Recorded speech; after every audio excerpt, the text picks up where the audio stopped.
Yeah, glitch the guarantee. E&E. Put your boy shit. Glitch, nigga. Shit, I'm about to flood the streets like when the levees break. Criminal minds, my Garcia can navigate. Flowing while I'm blowing this gas. Nigga, no brakes. Niggas not seeing me ever. I mean, no dates. Fuck around and end up gone. You getting misplaced. E&E, the shit that I claim. You dealing with grace. Took over the game by storm like Rain's mixtape. Thankfully, I been up in smoke like my mixtape. Counting cheddar shit, I'm about to make a grilled cheese. Niggas be faker than bad bitches with good leads. On my John Wick shit like Keanu Reeves. Replacements won't be enough, you need the whole team. I've been a G since I could finish my ABCs. Kept it a buck so real niggas look up to me. This butcher boy shit get crazy. When it's sick of me, I'm coughing out these dope bars till they sick of me.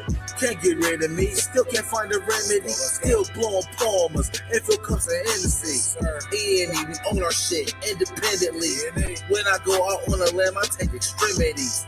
I can see right through transparency. Heard their self-esteem low, insecurities. Now or never, like glitch the guarantee. What's the recipe? King L's Reflection 3. All these chapters in my life, you can turn the page. Books can't tell you my story, gotta live a day. Glitch got my back, yeah, you can copy that. Man, we control the seat, you can copy that. Leave your whole state red like Republicans. Putting fire on the track, now it's bubbling. Butcher boys, E&E, you in trouble, kid. At first 100 mil, you can double it. Let's go. All the hustles getting money, let it show. Automatic nigga, how we get the dough. If it ain't paper, then we probably gotta go. Butcher boy shit, nigga, let's go. All the hustles getting money, let it show. It's automatic, nigga, how we get the dough. If it ain't paper, then we probably gotta go. Butcher boy shit, nigga, let's go. Blow sick, corona, jealous in the motherfucker. Can't even take a step, that's how far I trust you. This black boy turned to shining king under pressure. West side fat jacks, I took more to measure. Shave the extras, that's business, starter fees. Street blues, what I talk, royal blood flowing free. Power on my mind, knows the gang is kind. Read between the lines, it was in my eye. If they ain't got real lines, it ain't hard to spot a counterfeit. Undefeated, ultra real, Fern Gully Mountain shit. Couple hot shots, turn on the frozen margaritas. Even better when it's served with some flawless features. Next year they gotta pay for these flawless features. Flawless victories from the flaws that they teach us. Now my flow imitate how I board the plane non-stop. The little J gon' take over with my time side. Yeah, I get right to it. My nigga, we beg your pardon. We putting niggas back in boxes. Yeah, they be harder. My flow be retarded. Sick, I need hella help. My groove came back. This must be how Stella felt. We just started kicking it like a yellow belt. We all made it to the pros. This is how LaMelo felt. You better yell out help. Here comes the double team. You catch me in the spot, then you know that the boy is clean. The Louis V look mean with the magazine. So if you try it, you get shot. No vaccine. If you was asleep before I came, then I'm the caffeine. I pull the jokers out the deck. Get her ain't no laughing. In CEO fashion, we sticking to the business. Wouldn't even let a vegan knock me off my chicken. Something about the VVS when the sun is hitting. Should be flashing like the lights when you getting Let's go. All the hustles getting money, let it show. It's automatic, nigga, how we get the dough. If it ain't paper, then we probably gotta go. Put your boy shit, nigga, let's go. All the hustles getting money, let it show. It's automatic, nigga, how we get the dough. If it ain't paper, then we probably gotta go. Put your boy shit, nigga, let's go. Look. The birthday of your brother, and we are here tonight on this Tuesday. What's good with everybody? How y'all doing today, man? We all woke up earlier today, and we've been awake ever since. The Most High, Yeshua Mashiach, breathed the breath of life in us one more again, and we here, and it's a beautiful thing, man. How y'all doing? You know, next, tomorrow is the last day of 2025. We will be going all the way live on A-Real Talk Media. We're going to do a year-end wrap-up. We're going to pop it, chop it. Of course, we're going to be sipping on some Art Vino. Get your bottles, hit me up, go to the email in the about section, man. You know what I'm talking about? If you in the city, if you in Columbus, we still ain't to where we want to be get shipped across state lines yet, but we getting there. And I got something special I'm gonna go get. We're gonna pop a bottle of that you know, talking about that Draped Imperial Grapes champagne. You know what I'm talking about? And it's a beautiful thing, man. 2025 is a very interesting year, and to say the least. And we're gonna do it. I don't even say do it big, but we're gonna have a nice time tomorrow, man. My birthday is next week. You know what I'm saying? And I just like take it real easy. I don't even be interested and enthused on going out. You know what I'm saying? Something we're going to discuss tomorrow is how around the nation they've been canceling New Year's Eve celebrations, just trying to fear monger. And, you know, I've been stopped going out for New Year's Eve long ago. And if I don't go to like a friend or family's house or something like that, like I'll be right here at the crib. You know what I'm talking about? But yeah, with this situation right here, though, y'all, I've been telling y'all that this is the stuff that's going on. You know what I'm talking about? I talked to y'all a lot about HR 1955, right? I speak to y'all a lot about House Resolution 1955, the Violent Radicalization and Homegrown Terrorism Prevention Act. Talk to y'all a lot about that. And this situation in Cali is at a critical mass for a lot of reasons. One of the reasons being is that in lots of contingency plans that, unbeknownst to most of us, there's always been quite a few that entail or that involve igniting a race war between us and the so-called Latino people that are here from America, legal and illegal. Mostly illegal, though. Right? This stuff has been in the plan for the works, y'all. I mean, been in the works for quite some time. You know, we're going to get into it a little bit tonight. And the thing in LA is very unique and special. Dan Patrick, what's good? Or my fault, Daniel Valencia, what's good with you, man? Yeah, man, it's my birthday next week, man. Next Thursday is my birthday. I'm gonna do an early birthday show, paying homage to the Most High for letting me see another year. You know, just chop it up real quick for a little bit on Thursday. You know, next Thursday, you know what I'm talking about, just showing honor and respect to the Most High for allowing me to have another trip around the earth and the sun. I mean, around the sun. And we're just gonna talk about accomplishments. You know what I'm saying? And you know, being thankful for being alive in such beautiful yet tragic times. You know, but tonight though, man, we're gonna talk about this situation right here. And like I always talk to y'all about HR 1955, man, and I keep constantly talking about it because there's so many aspects of what's going on in our society right now that I see are being used to like really bring this thing all the way in as far as HR 1955 protocols and actually implementing them outright in our daily lives. And I see how everything in our society has been strategically set up for at this point in time specifically for this stuff to be coming into fruition. Like I said, y'all, this is a plan that has been under wraps for quite some time. Right? Quite some time. Right?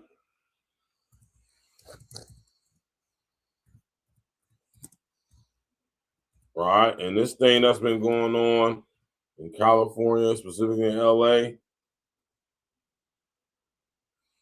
right?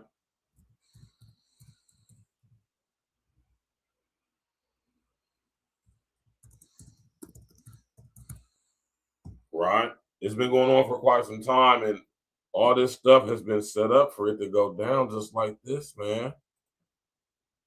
Right?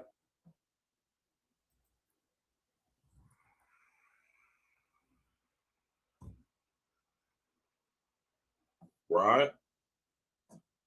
All this stuff has been strategically set up.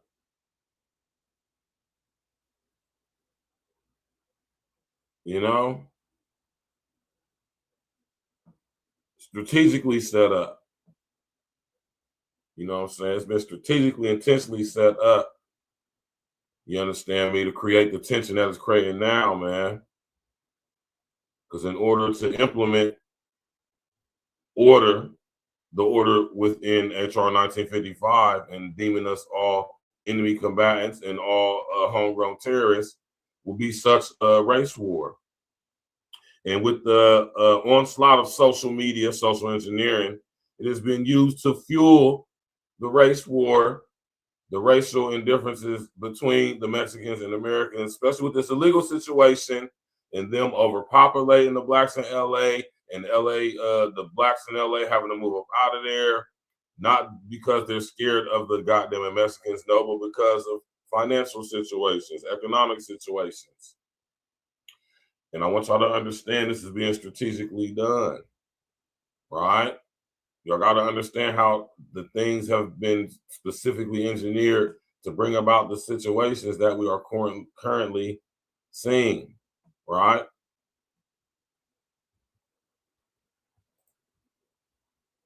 What a year. Trips, gifts, holidays, but all those memories come with a cost. Dr. Young and Hefe, man. Out of South, your boy Young and Hefe. Don't care about number with the check say. Give you a minute. Yeah. There's a lot of little boys out here talking that talk, but ain't spinning and walking that walk. 5 bills to get you whacked. 50 shots up in the smack. Face shots to make the news. We just step when they relax. Group chats to get you tapped. Forehead up in my lap. When they pump, we run it back. Tell my youngin' cut no slack. 5 bills to get you whacked. My people are my culture, are my heritage. Time and time again, black people, we super respectful, even when y'all disrespect us. Tired of the disrespect, bruh. Like, put some respect on our name and our culture. If not, put them gloves on. What's the good old big deal with the good old people, man? It's your boy Young and Hefe. Don't care about number what the check say. Make sure you go ahead and like and subscribe, because it don't cost you nothing to press that button. And if you ring that notification bell, I'm going to bring you mail. What's the good old big deal with the good old people? It's Hot Topics with your boy Young and Hefe, and I'm here to deliver you another one like the other one. Y'all see what it is. The recipient of Hot Topics is Spody Face. So I'm kind of late to the party. Supposed to did this content yesterday. Yesterday was a long day, but hey, we got to get to the content, you know what I'm saying? Got to get it out there rather than not getting it out there, you know what I'm saying, and letting it just become a dead piece. Now, however, y'all know the controversy, you know what I'm saying, what happened with the guy Lucky, you know what I'm saying, in the Hood Stock podcast, and him talking about this African booty scratcher situation. Now, you know, for the majority, a lot of people, as far as the African Americans on the social net space, some people stayed quiet, some people divvied off into it, and some people was louder than others. But that's just how that's going to be. That's life.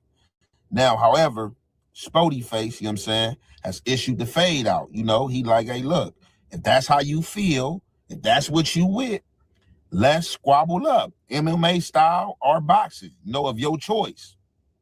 Now, what I'm not understanding right, I've been hearing all type of stuff. I've not heard nothing out of Lucky mouth or Hood Stocks because, you know, I wasn't privy to that podcast, nor did I want to watch the podcast after the derogatory stuff that came from that way. Now, however, what I did find out is that, you know, he's supposed to be a member out of Highland Park. And as well, on No Jumper today, we had guy by the name of K7, a finesser, you know what I'm saying, from the Sting team. So basically, he has a relationship with this guy, and he said that Lucky reached out to him and basically apologized.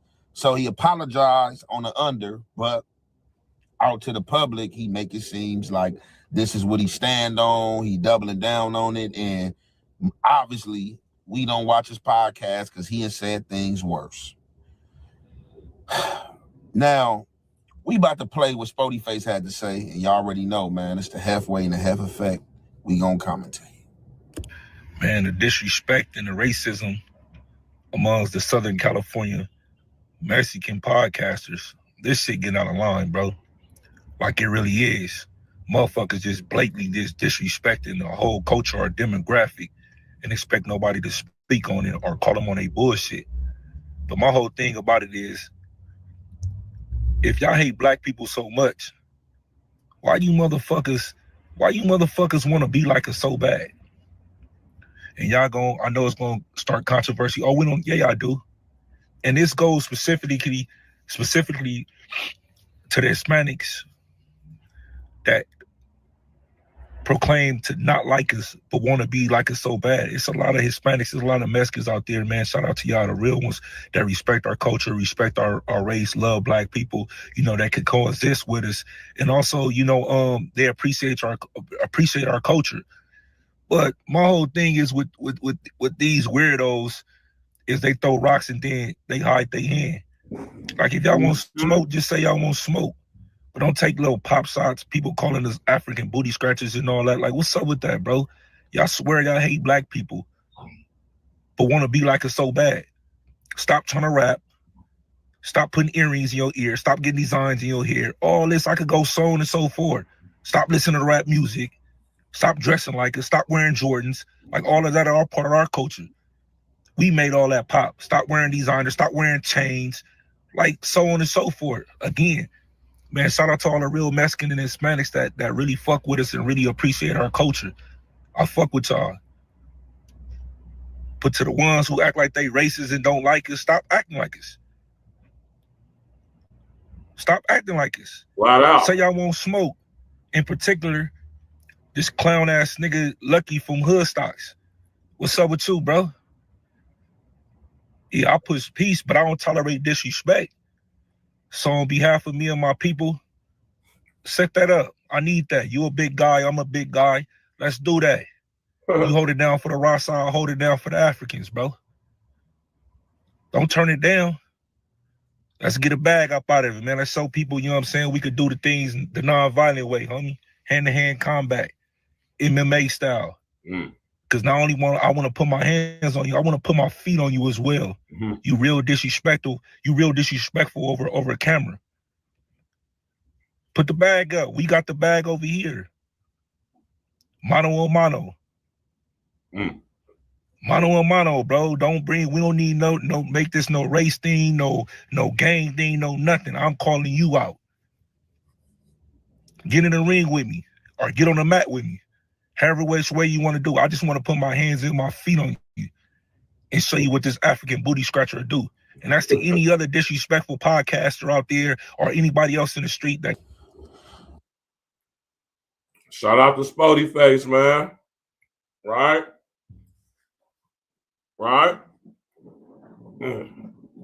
Now, let's be clear. Although our brother Spody Face out of Rolling 40 Crip, Los Angeles, California, although he absolutely speaks on behalf, I give him that he can speak for us, right? But at the same time, you know what I'm saying, I admire how he did this, right? You know, because like Spody said, it ain't about no gang, nothing. This is a racial aspect. You feel me? You disrespecting the culture. You disrespecting us collectively, man. And from what I've been hearing and looking into, this guy Lucky is not even Mexican all the way. Or he's like a half-breed or something like that, right? I don't know how y'all Mexicans work y'all things out, how y'all do that, though. But he absolutely speaks on behalf of y'all, for y'all, because he's one of y'all. Just like Spody Face is one of us, so he speaks for us. Now, let's just be clear. Nobody's calling for a fight or, a war and all of that, because as I'm about to play this brother's response, and I'm talking about Lucky from Hoodstock, I notice how everybody want to try to come at us as a hoe, but when we come at y'all as a hoe, it's a whole different situation. It's got to be individual, and that's him. And Spody Face said out of his mouth, this ain't got nothing to do with no hood. This ain't got nothing to do with no gang stuff, no set. This ain't even got nothing to do with our races. This is between me and you on behalf of my FBA family, right? We can make a bag out of it, do it for charity. We could be in a nice neutral place where nobody got to worry about nothing happened to them. Called him out for the fade, and Lucky from Hood Stocks, you soft ass dude, duck the fade. Flat out. And I don't know about how y'all Mexicans do it though, but you know where we from, man, ducking the fade can end your career, right? Not even so much as in the streets, but as a man, right?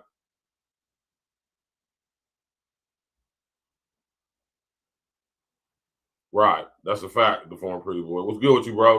The former pretty boy in the building. Dan Valencia says that lucky dude. He said that lucky dude knows. That lucky dude knows definitely would get tore off the bone. Only tough with homeboys willing to crash out because he can't get out in that water by himself in controlled environment one-on-one. Yeah, man. Yeah. Talk about some we about to play it. Yeah, man. So shout out to our brother Spody Face, man. Spody Face won't no BS. That's what we need. We need more of us willing to stick our chests out, stick our necks out on behalf of our people, man. That's the only way we're going to get our collective respect back is if we stop allowing people to disrespect us. Right now, when it comes to African booty scratcher, not so much as the guy said, African booty scratcher. It's not so much as that. We call the Africans African booty scratcher. We called each other that when we were kids, though. It's not even that he said African booty scratcher. It's the sentiment. It's the intent behind it. And a lot of y'all act like y'all don't get that or comprehend that, which is sad because if you in fact don't, that's terrible. Right?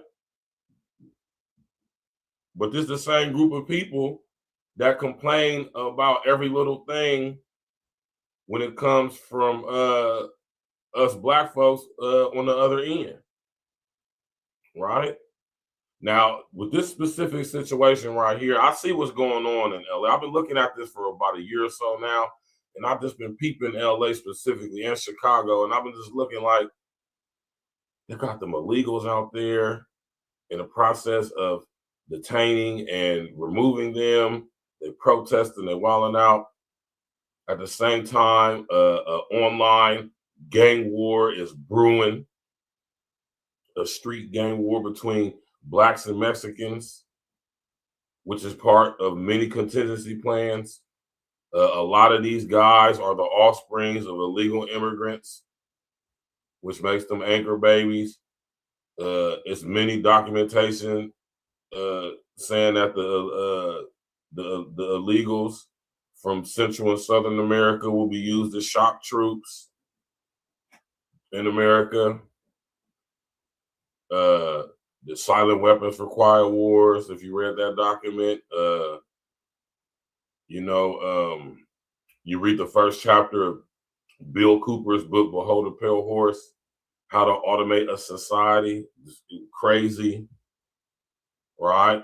On top of other numerous contingency plans that involve sparking a race war specifically between Blacks and Latinos from Central and South America in order to implement order in America. Now we got HR 1955, the Violent Radicalization and Homegrown Terrorist Prevention Act, which not only deems these people who are considered to be or are in fact illegal immigrants, it not only dubs them or designates them as homegrown terrorists, that's us as well as them. Because when I read the definition to y'all of what ideologically based violence is, what violent radicalization is, and what homegrown terrorism is, you get a better understanding that this is being all done on purpose to throw us in the backs with these illegals. Y'all got to peep the play. And the government has been screwing us over since time immemorial. And it has allowed for these illegals to come in to do exactly what the contingency plans are all been set out to do decades before all this stuff is happening. It's been in plans for years, decades even. right?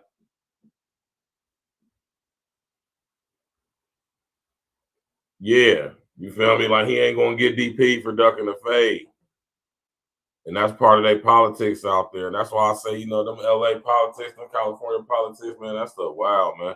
Let's go see what Lucky had to say, right?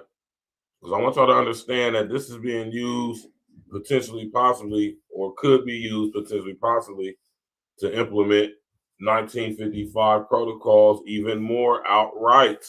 See, now they're just implementing them covertly, y'all.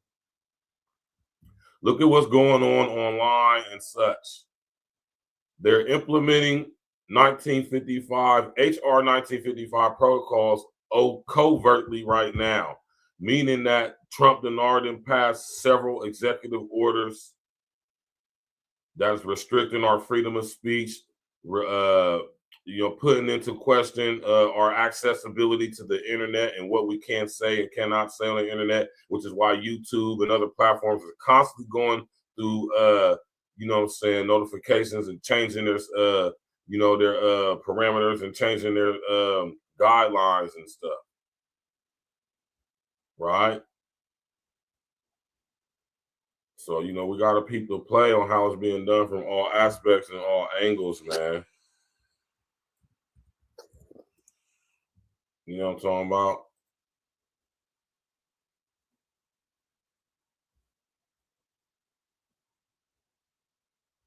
Right?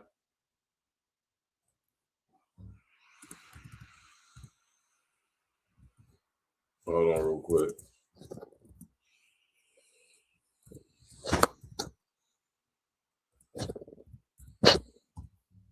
Yeah, you can't duck the fade, man, as a man. Right?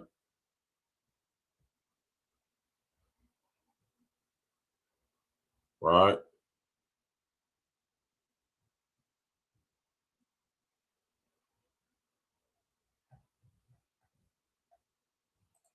I'm gonna tell you, that's not a professional. That's not a professional fucking thing, bro. No. If you automatically think the dude is fucking guilty, straight up professional. It's called integrity. You're not listen. No, that's not integrity, bro. If you're just going on the facts and you're not letting the case play out and letting information or shit that's being put forward to help you fight the case. I mean, not everybody is fucking innocent. Well, I mean, that's not what I said. I know that's not what you argue. Hold on, man. One day I'd 100% be down to do a boxing match, for the peoples, man, like our peoples and shit. No MMA, dog. I ain't trained in MMA. I know 2 wrestling moves. That's the full Nelson and that's the headlock, my dogs. And obviously with a respectable opponent and under the right circumstances. And the right circumstances are not the clout chaser versus the race. It's everything in my body says, nah, look, that ain't the right move. The right move is to catch that one on the streets. I mean, and a fair one on the streets too. You know what I mean? And nobody's dictating no fucking terms to me, bro. Who dude thinks he is, he's gonna dictate terms to me. I ain't his little homie. I ain't some little fool on the streets. It don't work like that with me, man. But one day, a respectable opponent, once again, there ain't gotta be no bag involved, and we just have fun with it. We have fun with it. That sounds like fun to me. It gets me excited, Man, shut up, man. He cold copping deuces, man. That boy Lucky from Hood Stocks cop deuces like he trying to throw some rims on the whip. Right?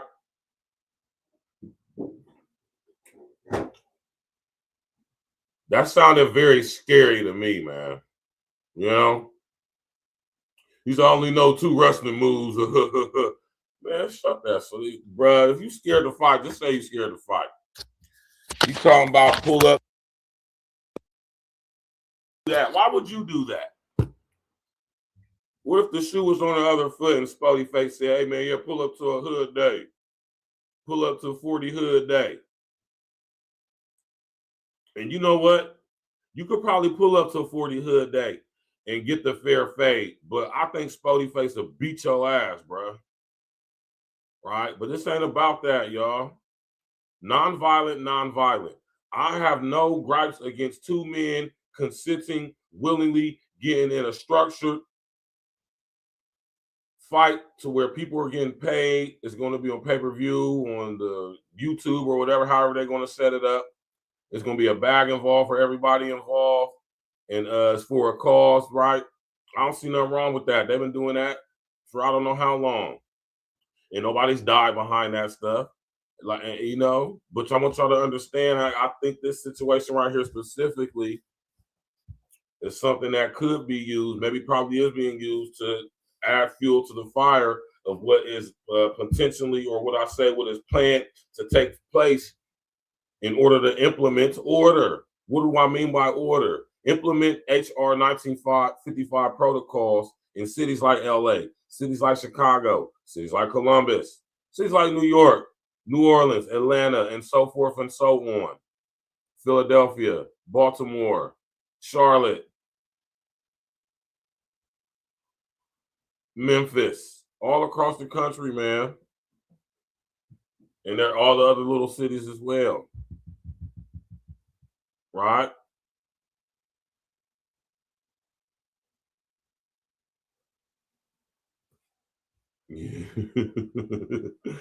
My brother Daniel Valencia said, Cali got he said, just get up there, accept the fade, get over it with at least get it over with. At least get some props for getting in there, even if lose. Yeah. Bad knowing had no choice to win. Even if you lose, bad knowing you ain't have no choice to win. I understand that. Cali got mutual combat law. That's all we have. That's the only thing they can take you to jail for, other than that. Right. So ain't nothing wrong with that. Ain't nothing wrong with meeting up at a neutral place, a nice venue. We're going to sell tickets online, of course. You can tap in online. We're going to go pay-per-view, however the situation may be. We're going to have a bag for everybody involved. We're going to raise a little bit. The little proceeds is going to go to a local charity. Right? And we can get the fair fade, man. Right? Man, Charleston White to sit up there and box the little island boy. They got paid for that. So basically what I'm saying is, I mean, and that's what I say about y'all's Mexican dudes, y'all California Mexican dude, gang dudes, politics out there. Them politics is goofy and corny as, man. Y'all politics is goofy and corny and kind of soft for real, man. Very lame, man. Right? And there's aspects of prison politics amongst us black that's corny as hell too, though. But you know what I'm saying? We ain't gotta pay no money to nobody outside, and we can operate pretty much independently. I don't, you know, outside of y'all's you know, structure, y'all got. I appreciate and respect that to an extent, though, but not at the behest of my manhood, because somebody is a big homie. We respect you because you're the big homie, man, but ain't nobody about to be giving you the money because you're the big homie. That's crazy. All right. Exactly, man. And this is something that has been exacerbating over quite a period of time. And as I started to discover, or I came across discover HR 1955, what is it now? 18 years ago, I've seen how this legislation is the basis legislation. This is going to be the catalyst legislation, base legislation that's going to be used to implement these protocols throughout the nation, not only on the federal level, but a state and local level as well, which, as we see, is happening right now in front of our faces. Y'all notice how the police have become militarized. They look like the army out there. They look like the military out there. They have all this equipment, all this technology, all this situation going on with ICE around the country and rounding up all these illegals. This is all practice. This is all practice, real-time practice, right? For when they want to implement order and do it to the rest of us. But see, the thing between us and y'all, see, we already prepared for stuff like that, psychologically anyway, because we've been through it already with these people.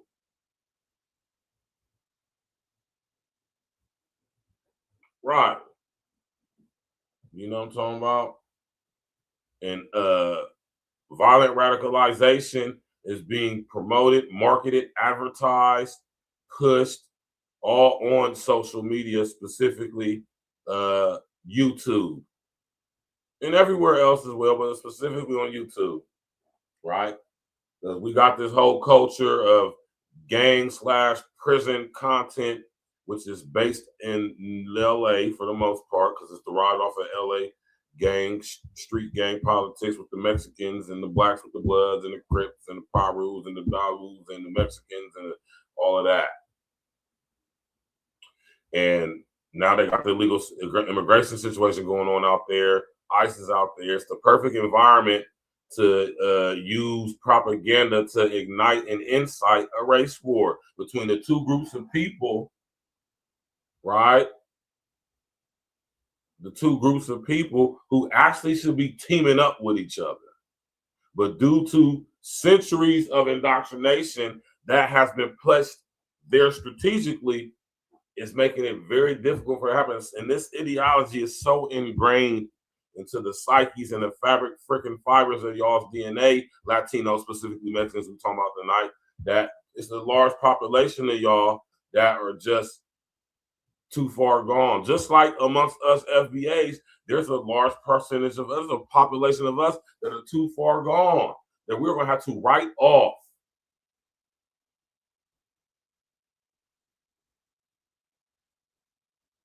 Do you understand that? So yeah, man, you know.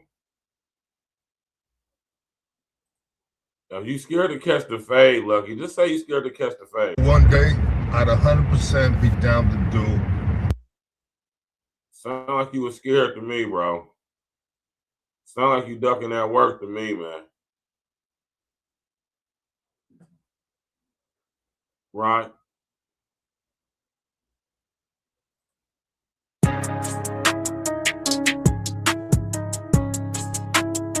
Shout out to TTV, man. Go subscribe to the brother page. He only got so it looks like Lucky from Hoodstocks responded and says he's matching anyone's energy. Let's get to this clip. Happy holidays, my dogs. This Saturday, I'm going to be at Drip Fits in the city of Whittier, doing a pop-up right there. And what I got for you guys is some exclusive hoodies. Now, I wanted to make it reasonable for the Goonies because I understand during the holidays, money is tight. And some of you ladies might be watching this right now and you know your boy's favorite podcast is Hoodstocks. So what a better gift than a motherfucking hoodie. And let me show you some of these hoodies right here, baby. These are custom hoodies, dog. Shout out to the print house. Shout out to my boy Vic for designing these hoodies. I am dumb excited about these, my dogs. I'm dumb excited about these. These hoodies are fucking super. I mean, some cats, they don't like all that color shit. They just want it nice and subtle. Well, bam, there you go right there, my dog. Let me tell you something about these hoodies, man. These hoodies are non-racist hoodies. Heavyweight non-racist hoodies. Anybody can wear these motherfuckers. And every $40 hoodie comes with a poster. And you best believe the team is going to be right there, my dogs. The team is going to be right there. Anyone and everyone is welcome. And I promise you one thing. I guarantee to match anybody's energy that pulls up. Hope is love. I honestly think it would be a bad idea for anyone to show up at that location. Hopefully both camps keep it in the ring. To all the Now, before I continue the video, who in their right mind will pull up to somebody's event to catch a fade, man? Out of their element. Come on, man. This is just corny, man. But look at what this is ideologically based violence, y'all. This is violent this could be considered violent radicalization, man. I want y'all to understand these terms, man. This is why I talk about HR 1955 so much. This is why I constantly show it to y'all, go through it with y'all, and I read it to y'all so y'all can be up on game. This go deeper than just some gang stuff, man. There's government policy behind this, man, and this is what's going to be used to turn us all into homegrown terrorists, potentially, possibly. I want y'all to understand that, man. This dude, man, let's go. Brothers and sisters that have blessed Hoodstocks platform, I love you motherfuckers. You know, when you came through, I showed you nothing but love. But that ain't gonna change, man. That ain't gonna change. Not in a million years would I think a legendary movie quote, booty scratcher, will be so vicious to the black community, especially with my track record, my get down. Stereotypical racism is fun. We all have fun with it. I do it all the time, especially with my people, Armenians, Asians, whites. But like most of you know, there ain't an ounce of hate in my motherfucking heart. We just biased from the era and the different sections we were raised up in. That's human nature. We got to be honest, though. Sometimes we want to see our queens within the same race. That's just the way we are, right? But I'll tell you this, not one time ever did we shame Vanessa Bryant for being with Kobe Bryant. Why? Because we love that dude, and we were proud that man had a strong Mexican woman. Lucky did all that talking and all that dissing, but don't want to fight. That's crazy to me. Like you bunk. Like you bunk. I don't respect nothing that you say, nothing that you do. None of your homies or none of your people should respect nothing that you do. I single-handedly called you out. This ain't no race. This ain't about no gang. This ain't nothing about that. I specifically called out one person. I called you out mano y mano, one-on-one, and you turned it down. Like you bunk. You bunk. Like nothing you say ever again, nothing come out your mouth count, bro. You know what I'm saying? But on some more important stuff, the statements that I made yesterday, it was never to cause more friction or to more violence amongst our black and brown people. That's why I said specifically, I'm talking to those specifically who has a problem with our people, not the Hispanics or Mexicans that love our culture, that appreciate our culture, and that's cool with black people. I mean, Spotty Face made it quite clear, man. But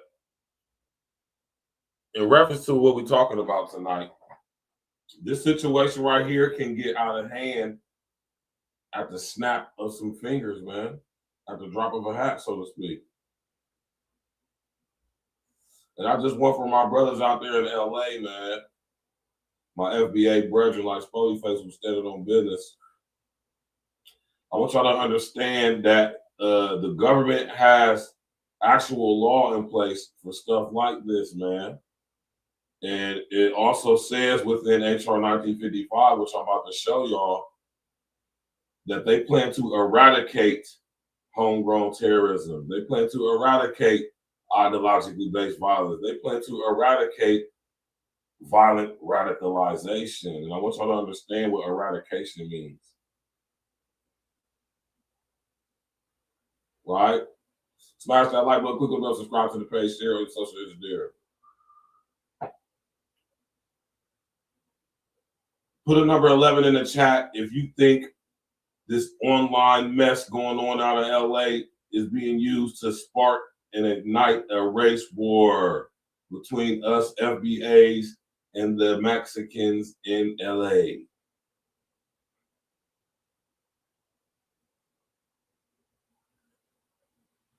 Look at the attention that this situation is getting. Look how YouTube is promoting it, pushing it, advertising it, marketing it.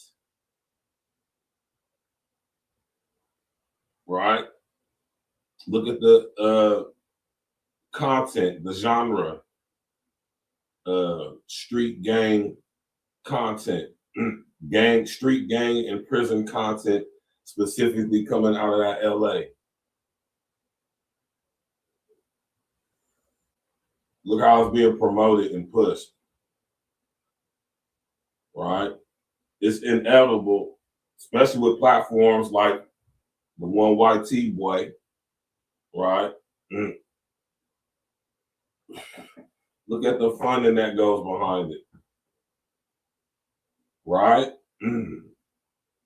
We are being manipulated into getting to a race war with each other. Now, the ill part about this thing is there's a lot of elements of this situation that are, let's just say, that are true. There are aspects to this situation that are the results of heavy indoctrination on both sides. And it's not a matter about who's right or wrong. It's about what is and what is not, right? And what it is. You got two sets of people that have been indoctrinated by the same system, one more so than the other in the ways of having the mind of the oppressor and inflicting that on people who are amongst the same class, meaning people of color, right?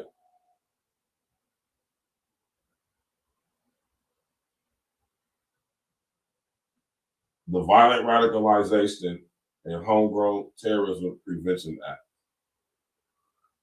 I'll tell y'all about this legislation. I incorporate it with everything, especially stuff like this, because I want y'all to understand that they are prepared for this.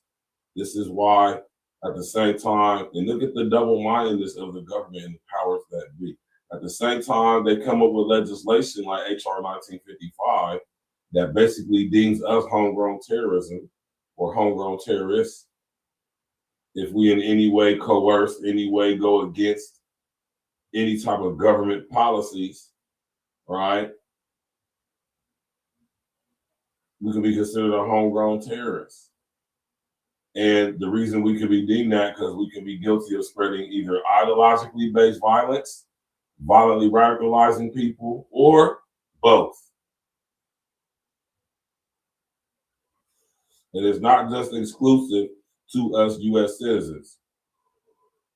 Anybody, including illegals, those who are here on visas, those who are here on whatever situation they're here, right, could be considered a homegrown terrorist if they in any way go against, as a group or individual, anything the government sets in place.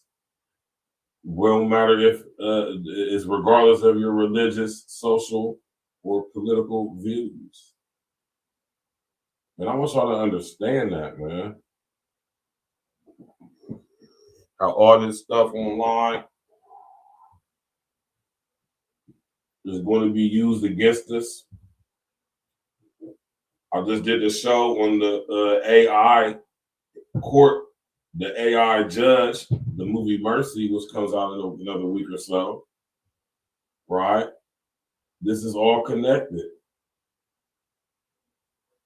So I want y'all to understand that when we're talking about this gang situation, this street gang content war that's been being basically promoted, advertised, and marketed on YouTube in order to spark starting in LA and I would imagine soon to be across the country, race war between us FBAs and specifically Mexican illegals and Mexican American citizens, right?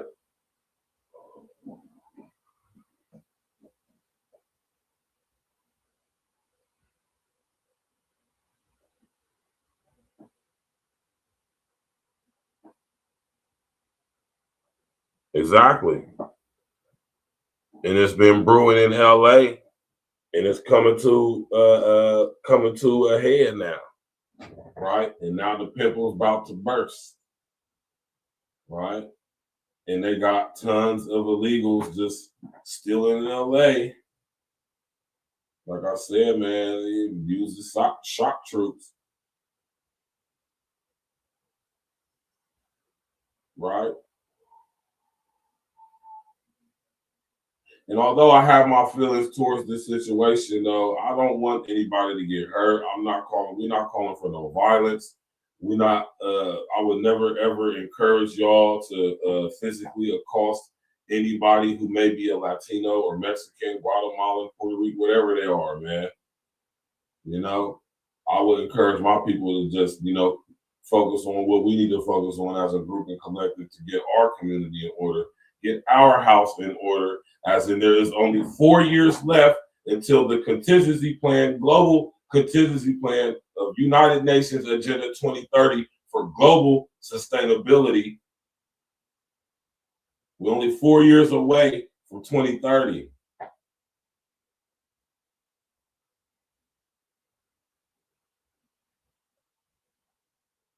And we got to be able to see how we are being used and manipulated. Now, I'm not saying don't have a voice and don't speak out about what we need to be speaking out of. I think we need to stay on the path of our delineation route. I think that's a good thing for us foundational Black Americans. We need to focus on us and get our house in order, which entails gatekeeping our culture and working on our relationships amongst us, fixing the indoctrination we've been through, the manipulation we've been through.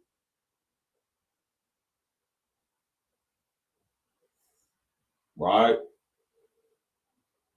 And we got to understand, my foundational Black American brethren and sisters, that HR 1955, although it is targeted at all American citizens and people who are non-citizens as well, there's parts of it that are strategically not necessarily directly aimed at us, but it's things that affect us the most.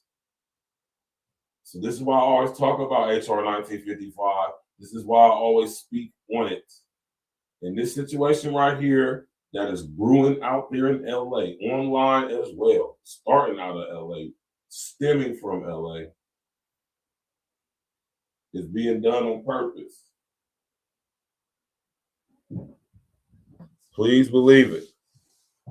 All the stuff that's been allowed to transpire for the past 30, 40 years is all coming to fruition at the perfect time to implement full order. Not on just a federal basis, but on a local and state basis, which is slowly strategically happening as our state and local governments are being infiltrated, right? Decimated from within with all the scandals, siphoning and stealing money. We got the illegals doing it as well. It's a perfect atmosphere to implement HR 1955 protocols on all levels.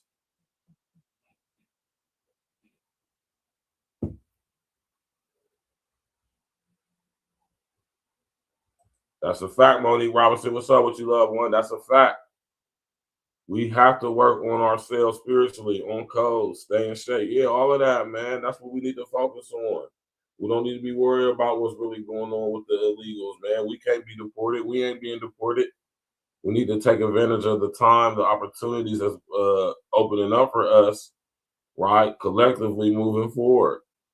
We got a lot of trauma amongst us foundational Black Americans that we need to heal.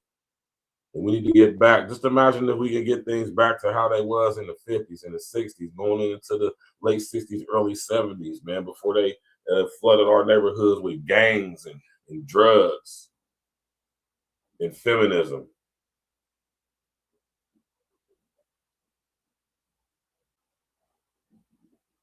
Right? But I want y'all to know that all this stuff is being done strategically on purpose. And it's not being done to just us, though. Don't ever get that big head to think that all this stuff is designed for just us, because it's not, y'all. I would be lying to y'all if I told y'all or even inferred through my content that this all is somehow aimed at just us and us only. That would be very, very disingenuous. And I got too much respect for y'all, as well as myself and the truth, to do that. All right? So understand when your brother, Virgil Berry, aka Stats with the Facts, come up on this platform talking my talk, man, I'm here to put everybody up on game, but to specifically and especially put my people up on game. Because like I said, although this stuff isn't like directly aimed at us, it affects us the most.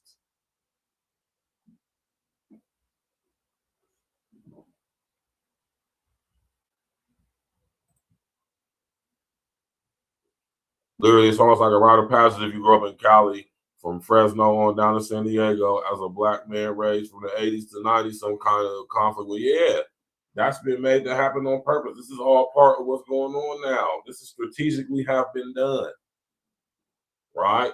To create the exact environment and atmosphere that we have now, specifically in LA, California, where all of this stuff started. You gotta think, LA is where gang culture started. LA is where the drug gang and drug started in America. Y'all gotta remember, California and LA specifically is the point zero. You know what I'm saying? Ground zero.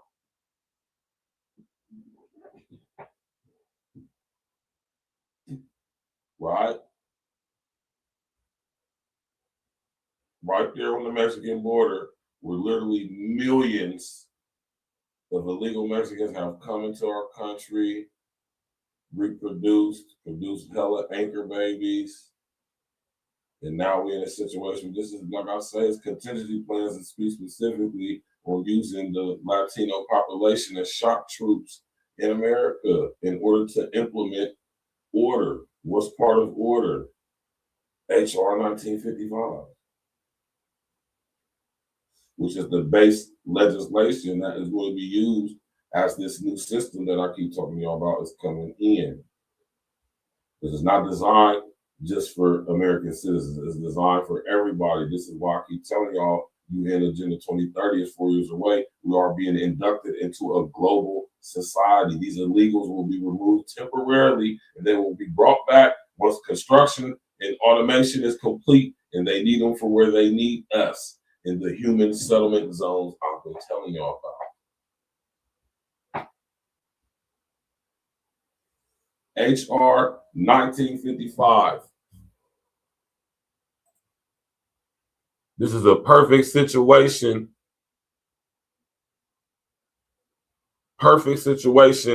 to display and break down what HR 1955 is all about.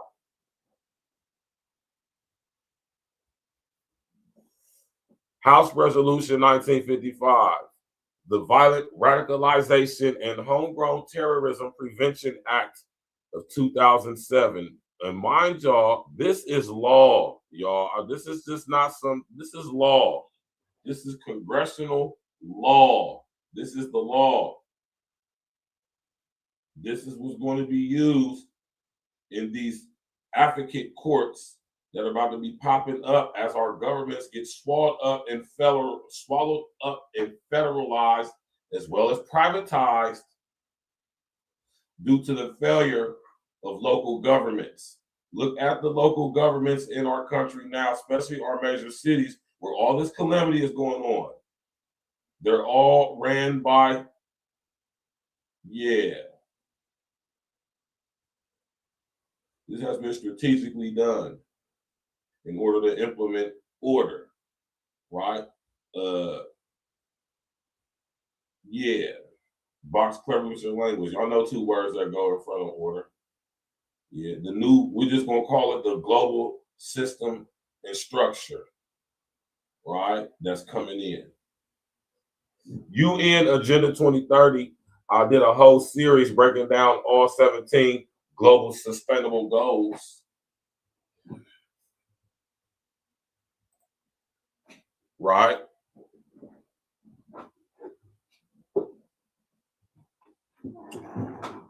The situation that's going on in LA is very, very unique and very interesting to me, because being aware of what's going on in our country, politically, economically, globally, and understanding that we are being inducted into a global system and structure.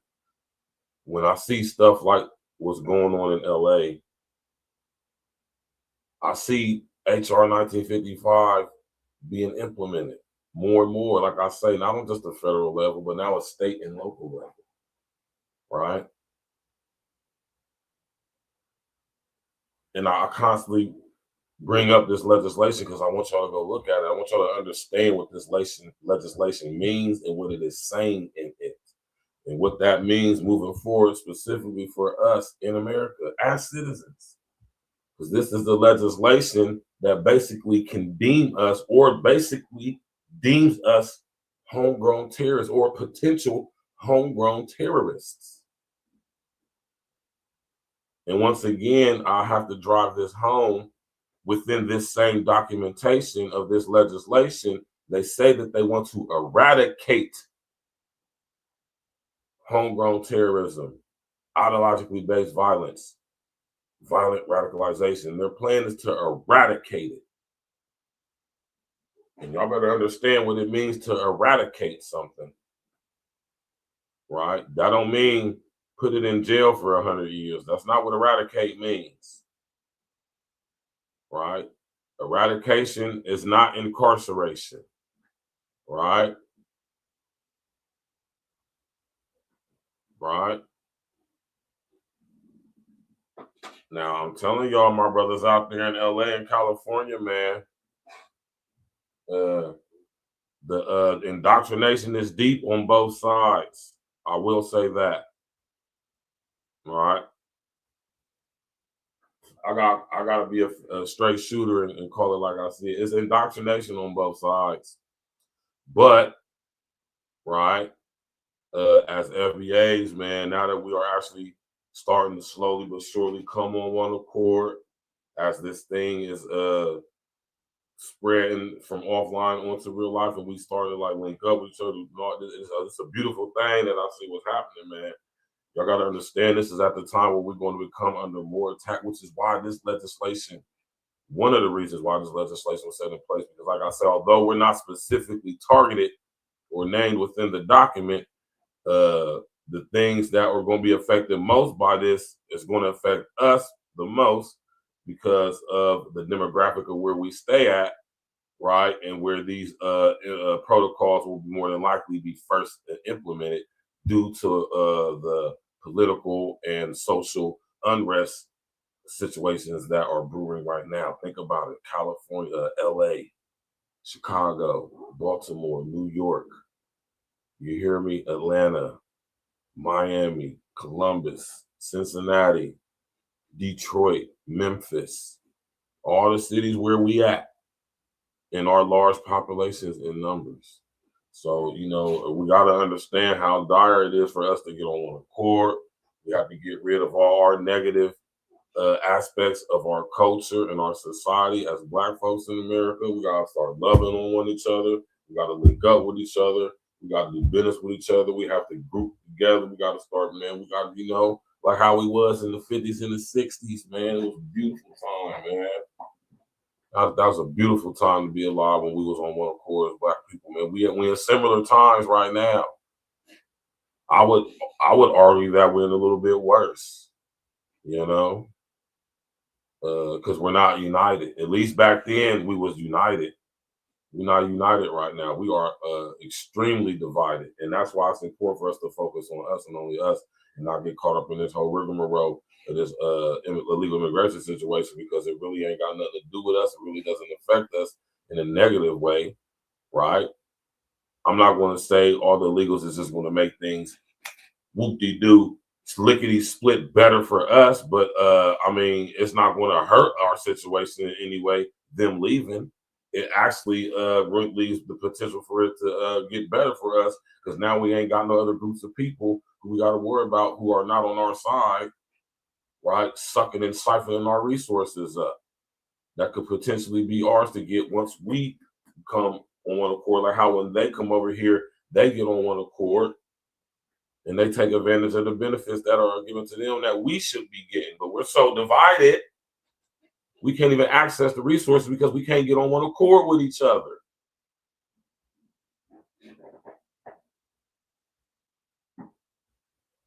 In order for us to get on one accord with each other, we have to get rid of all the negative indoctrination that we have been through, this crab in the barrel syndrome, this innate hatred we have for one another, to where we exterminate ourselves with these, you know, how can I say it, hidden hand tactics and schemes like creating gangs and stuff like that. Right?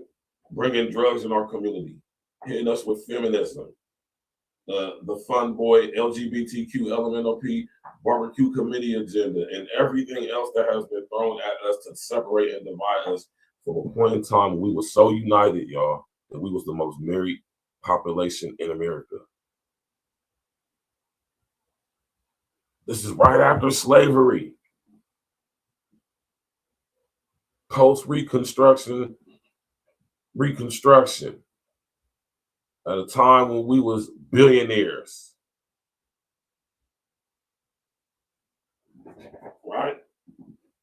And, you know, so like I said, although the legislation isn't specifically targeting us, let alone even naming us in this legislation, the things that are going to be affected the most are going to affect us the most because it's going to be implemented where we mostly are.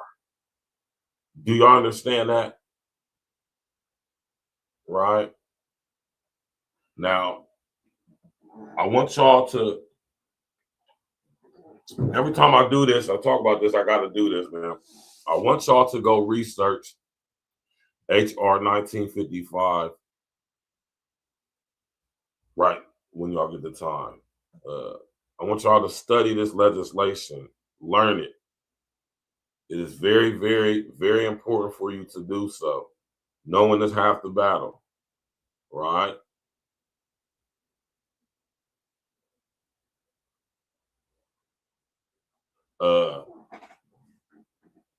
And I want y'all to understand that this being so strategically mapped out and planned out, I want you to understand that we living in times where we about to witness our whole society change from what it was when we were children. So much so a different society than when we were children that the psychological effects of that is going to be very, very, very severe, specifically amongst this generation who grew up at home for a whole year and some change under 2 years, not allowed to go outside and stuff, man. Y'all got to understand what's being done, man. But with this legislation right here, y'all, man, this situation that's coming out of LA right now with Spody Face and looking at the Mexican and the black, blah, blah, blah, right? HR 1955, y'all. Violent radicalization and homegrown terrorism prevention, man. Right? And I always show y'all these, man.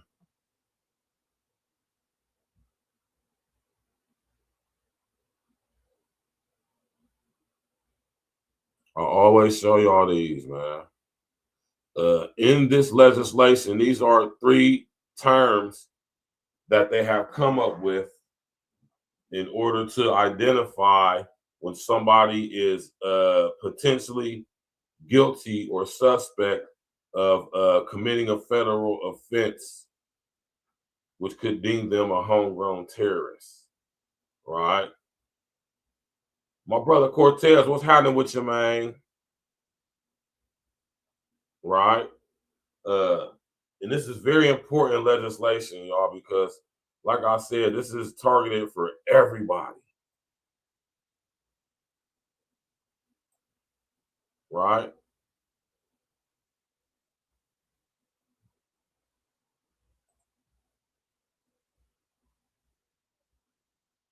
Everybody. Right? Violent radicalization. The term violent radicalization means the process of adopting or promoting an extremist belief system for the purpose of facilitating ideologically based violence to advance political, religious, or social change. Right? Now, I want y'all to understand this definition, this term, violent radicalization, right? In order for you to be deemed a homegrown terrorist, you have to first be deemed to be either have committed or promoting violent radicalization or ideologically based violence, right? Now, when it comes to violent radicalization,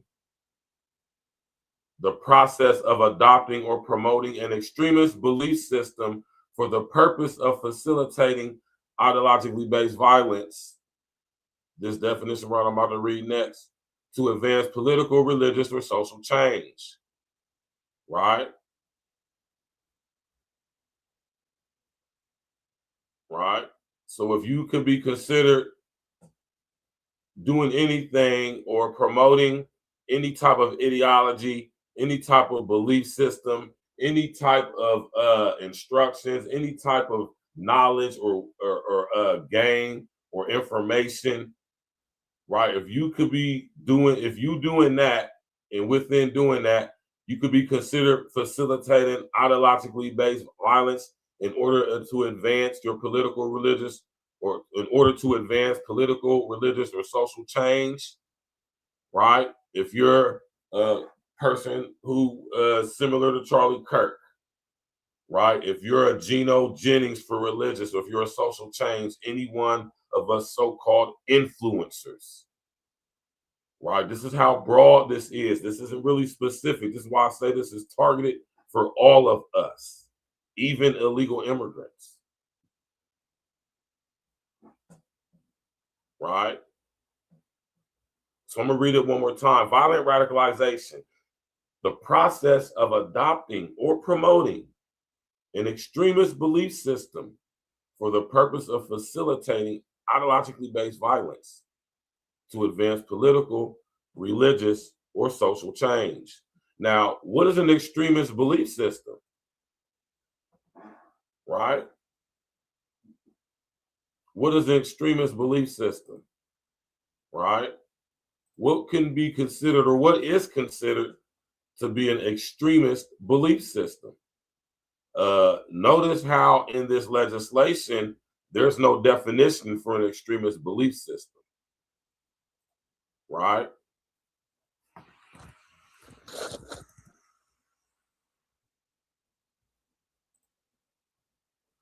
Right?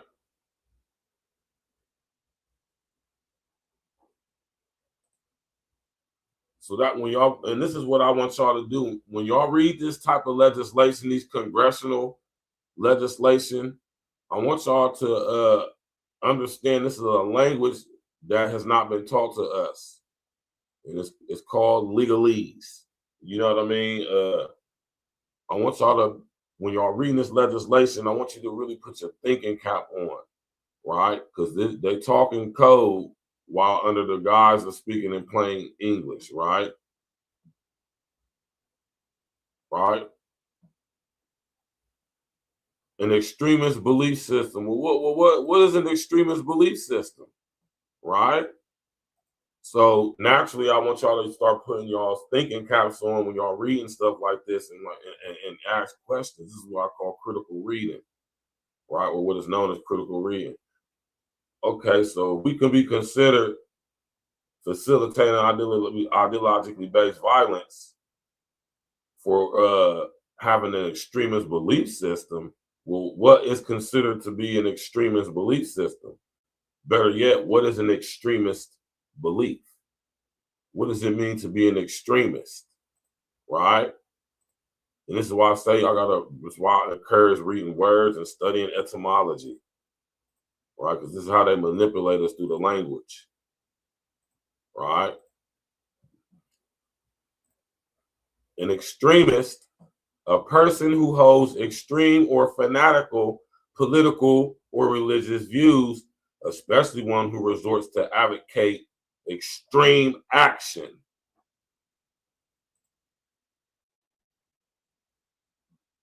Right? And yeah, basically the form pretty boy. Right? Okay, so when you think about extreme action, right? So naturally, an extremist, right? So naturally, I want you to get in this mind frame. Well, look up what extreme means. Right? What does it mean to be extreme? What is extreme? Look what it means to be extreme. Listen, I want y'all to pay attention to this stuff because this is important. This is how they manipulate us through the language.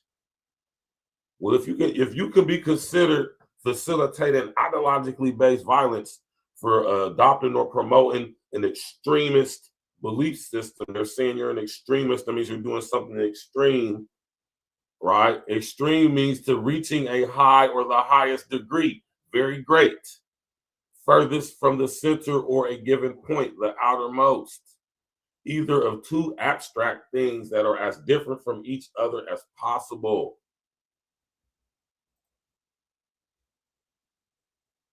A very severe or serious act. That's not necessarily a negative thing. And I want y'all to understand when they use these words, words have more than one definition.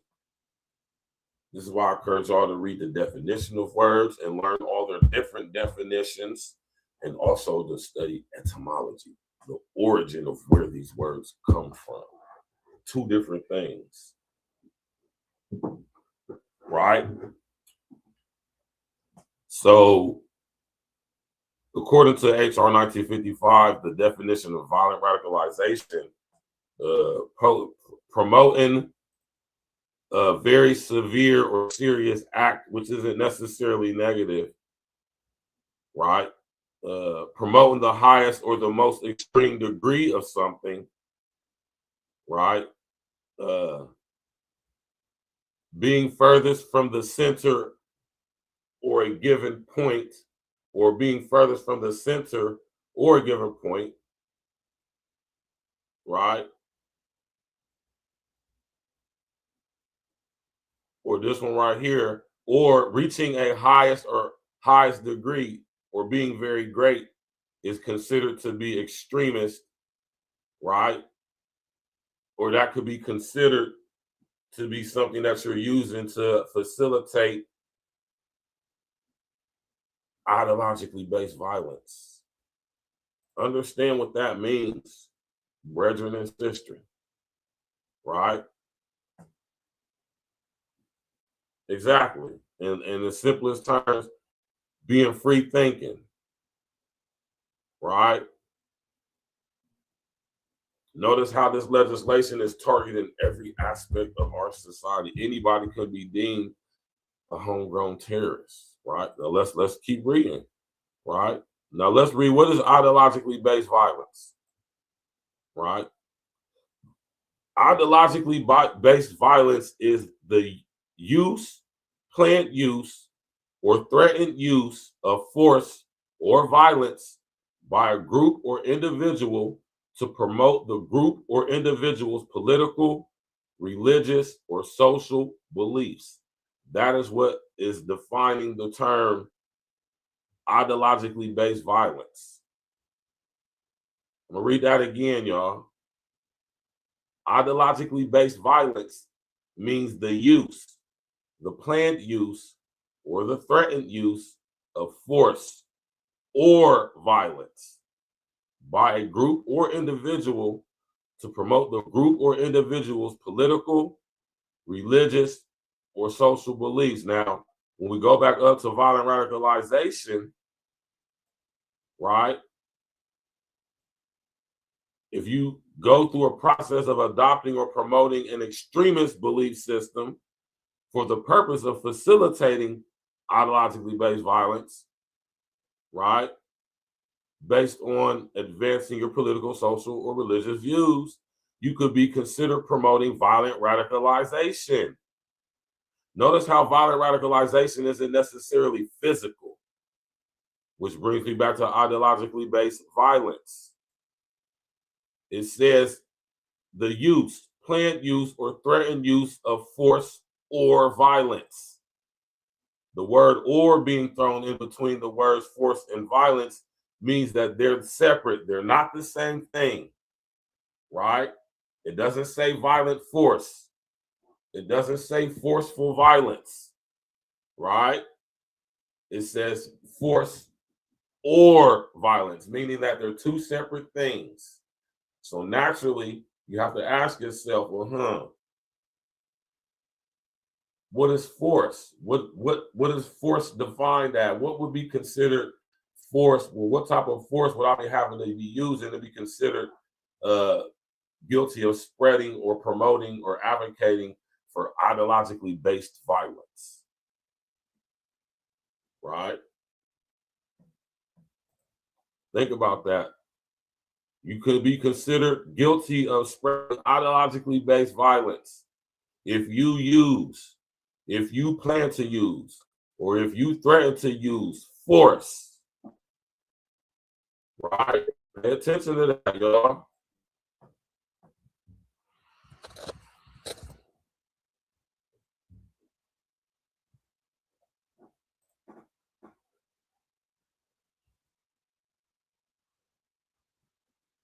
Pay attention to that. I'm going to read it again. You could be guilty. The U.S. government considers citizens and non-citizens per H.R. 1955, the Violent Radicalization and Homegrown Terrorism Prevention Act, considers us to be guilty of this term they came up called ideologically based violence. If we use, plan to use, or threaten to use force or violence. So let's just leave violence off for right now. If we plan to use force, right? Now, naturally, me being an English student, a study of the English language, me being a guy who, you know, is a writer, and I just had an affinity towards English and everything concerning language and grammar and sentence structure and all that since I was a kid. The first thing that popped out to me is like, whoa, hold on, force or violence? So they're not the same thing here. So now that's naturally, well, hold on. If I could be considered guilty of spreading, advocating, adopting, promoting a term that is called ideologically based violence, then I need to see what force means, because it doesn't say if I use, plan to use, or threaten to use forceful violence or violent force or force and violence. It says force or violence, meaning that these are two separate things. So naturally, I have to use my thinking cap. My wheels is going fast. My spider sense is going off. I'm like, let me look up force. Now, mind you, this is mind y'all, this is back in 2007, right? This is 18 years ago. So I go look up force, right? Because me being a person who studies English language and all of that, I know that our language that we use has, words can mean different things. The same word can mean different things. This is why, like I said earlier, I tell y'all to study not only the definition of these words and the different ones, but also to study etymology, the origin from which they come, right? Force. You could be considered guilty of spreading, adopting, promoting ideologically based violence, right? If you use, plan to use, or threaten to use strength or energy as an attribute of physical action or movement. You could be guilty of using, planning to use, or threatening to use coercion or compulsion, especially with the use of threat or violence, which is understandable, right? But let's keep going, right?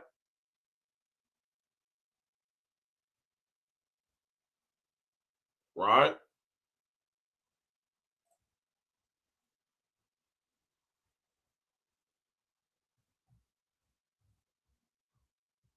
No, hold on. And this is what I say, man. Hey, listen here, y'all, man. Do y'all understand what I'm saying? Now, when you look up the word force, I don't know if it's just this computer program that they use, this online dictionary that Google uses, but when you look up the term force, here we is right here. It's right here. It ain't off of there, right? You could be considered guilty of spreading, promoting, advocating, adopting ideologically based violence if you use, plan to use, or threaten to use mental or moral strength or power. And this is the one I want y'all to pay attention to right here.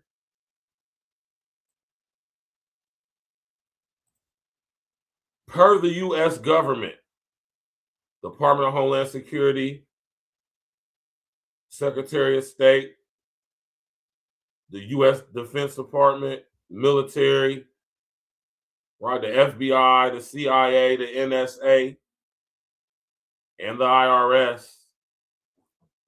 This is all the different parts of the government that make up the committee board for HR 1955 tribunal courts that are being set up right now. I think they're going to be ran by AI. That's why they're showing us this movie Mercy. It's all connected. You could be considered spreading, promoting, advocating ideologically based violence if you use, plan to use, or threaten to use mental or moral strength. Right? In order to do what? Let's go back to HR 1955 now. Right? Ideologically based violence means the use, plan, use, or threaten use. Take out the word force and put in mental or moral strength or power or violence by a group or individual to promote the group or individual's political, religious, or social beliefs. That puts, I want y'all to understand, that puts all of us in the crosshairs. All you Hebrew Israelites, all you 5%ers, all you Christians and all the different denominations thereof, all you Muslims, all you the Buddhists, Taoists, Shintoists, wherever you may be, all you Jews, Catholics, whatever you may be, that's you. I want y'all to understand that this legislation puts the target on all of us. It puts us all in the crosshairs. Because this could be anybody. This could be used against anybody for basically anything, right? If you threaten to use mental or moral strength, you could be considered spreading ideologically based violence, which means you are also potentially violently radicalizing people, right? Which would then deem you a homegrown terrorist. The term homegrown terrorism means the use, the planned use, or the threatened use of mental or moral strength by a group or individual born, raised, or based in operating primarily, not majorly, not majorly, but primarily within the United States or any possession of the United States to intimidate or coerce the United States government, the civilian population of the United States, or any segment thereof in furtherance of political or social objectives. Now, notice in the definition of homegrown terrorism, it doesn't say anything about religious objectives.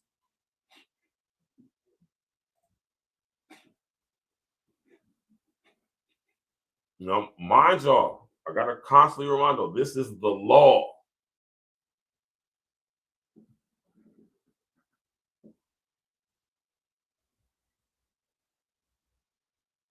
Yeah, and that's why they're hurrying up and speeding up the restructuring of this system, because it's getting to a point to where,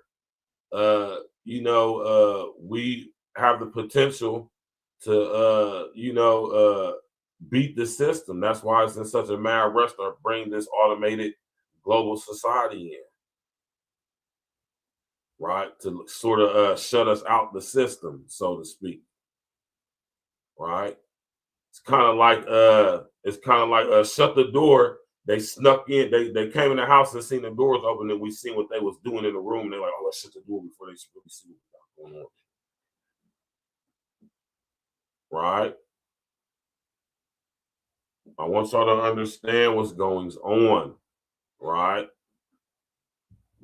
Notice, and I want y'all to pay attention to how, and when you could be guilty of spreading ideologically based violence, right, in order to further your religious, political, and social views, but you can only be considered a homegrown terrorist if you're doing so to spread political or social views, not religious. But that doesn't mean that you won't be considered a homegrown terrorist if you just doing stuff to promote religious views.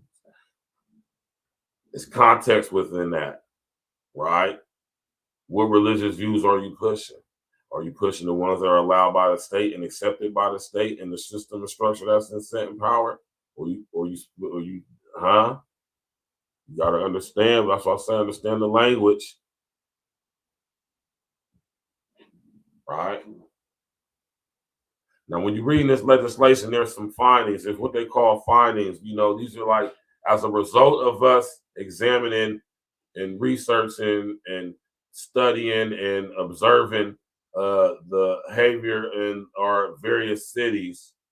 We have through our various outlets, you know, think tank organizations, medical records, through our access to medical records through the state and the governments, local and state governments. You know what I'm saying? What we have come to find is that these are the reasons why we need this legislation to be set in place, because these are the things that are occurring in our society which call for such an organization to be put together in order to address these situations as they become an issue within our country. Hence, H.R. 1955, the Violent Radicalization and Homegrown Terrorist Prevention Act. Got passed in 2007, right when Bush was leaving out of office. George W. Bush was leaving out of office and Barack Obama was coming in. Right? Now, some of the findings in this legislation is crazy as well. Right? Right? The development and implementation, this is finding number one. The development and implementation of methods and processes that can be utilized to prevent violent radicalization, homegrown terrorism, and ideologically based violence in the United States is critical to combating domestic terrorism. So with that first opening up sentence, y'all, this is to let you know that this legislation is mainly targeted at American citizens and things happening within the United States amongst us, as well as everybody else who's here, but specifically amongst us, right? Finding number two, the promotion of violent radicalization, homegrown terrorism, and ideologically based violence exists in the United States and poses a threat to homeland security.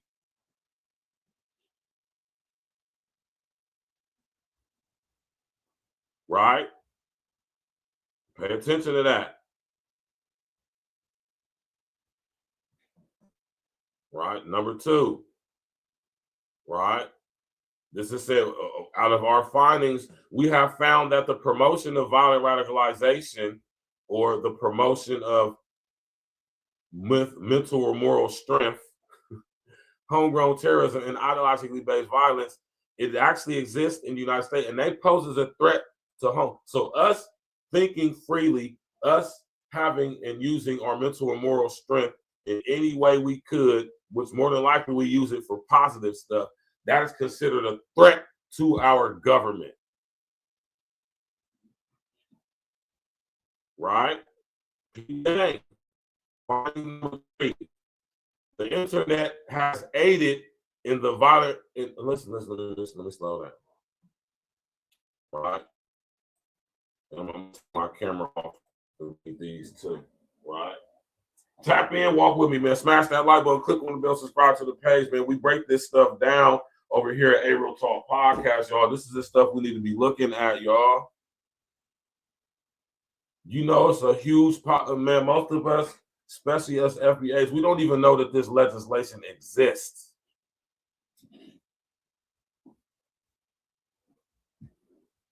Most of us FBAs are not even aware of this legislation.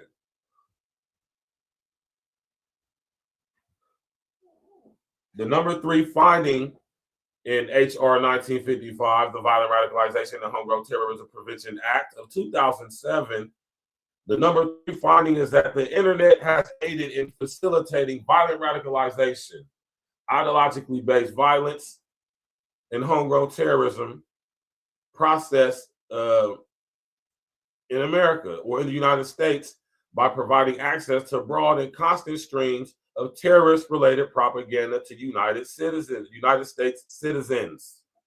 So I'm telling y'all, this is specifically and strategically aimed at us U.S. citizens. As it just said, the internet has aided in facilitating violent radicalization, ideologically based violence, and homegrown terrorism process in the United States by providing us access to broad and constant streams of terrorist-related propaganda, specifically to us United States citizens. But it doesn't specify what is terrorist-related propaganda. Oh, it did. It said anything where we use our mental or moral strength, right? Using our mental and moral strength or power is considered, according to finding number 3, to be a terrorist-related propaganda. I want y'all to understand how they word this stuff, man. This is how we get thrown in the trick bag. So if we use our mental or moral strength, our ability to influence each other, it doesn't differentiate or specify if it's negative or positive. It's just across the board. We have to pay attention to this, man.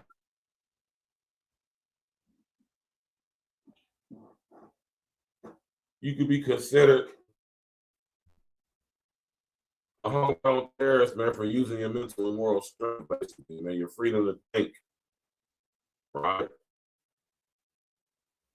Number 4, while the United States must continue its vigilant efforts to combat international terrorism, it must also strengthen efforts to combat the threat posed by homegrown terrorists based and operating within the United States. See, this is not only talking about us, but it's talking about other groups of people as well. So I want y'all to understand that they got all bases covered with this legislation. That's the point that I'm driving home with this legislation, that they got all things covered. This is talking about, this is referring to and encompassing illegals, right? And this is the most important finding of them all. Out of all the findings, this is the most important and the most critical, because I want y'all to understand that the U.S. government, this is what they think, this is how they feel, and this is what they plan to do when we start having these tribunal courts pop up as H.R. 1955 starts to trickle down from federal to state to local, as being implemented in the law that's being used to govern our societies, man. Finding number 5. Understanding the motivational factors that lead to violent radicalization, homegrown terrorism, and ideologically based violence is a vital step toward eradicating these threats in the United States. Right? Now let's stay on number 5 for a second. Brethren and sisters, smash that like button, click on the bell, subscribe to the page, man. We dropping real live game over here, man. Pay attention to this, y'all. This is so important that us as American citizens, specifically foundational Black American citizens, we understand this legislation and the implications thereof. Because understand, y'all, this is the law. This is the law. Right?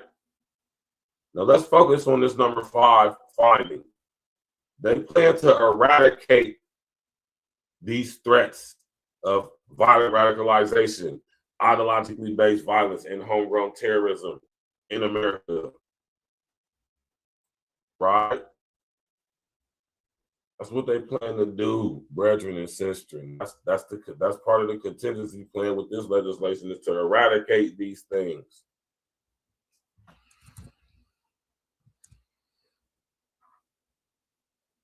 right?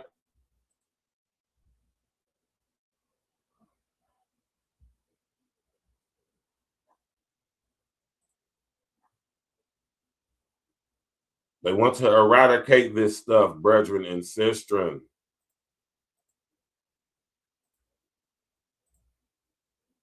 They want to destroy completely, put an end to, get rid of, eliminate, do away with, remove, suppress. They got rid of all the other words that, right? This is what they want to do with it.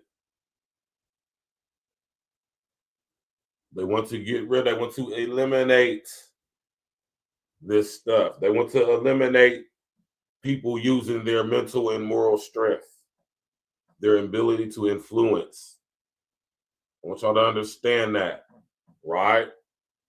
So when we're talking about this thing that's going on in LA with this street gang content sector, this LA street gang based in different racial differences, content and ideology, right? All of which is considered ideologically based violence and is absolutely violently radicalizing people. But understand that violent radicalization, according to the definition, isn't physical. Because you don't have to use your physical abilities to influence mental or moral strength.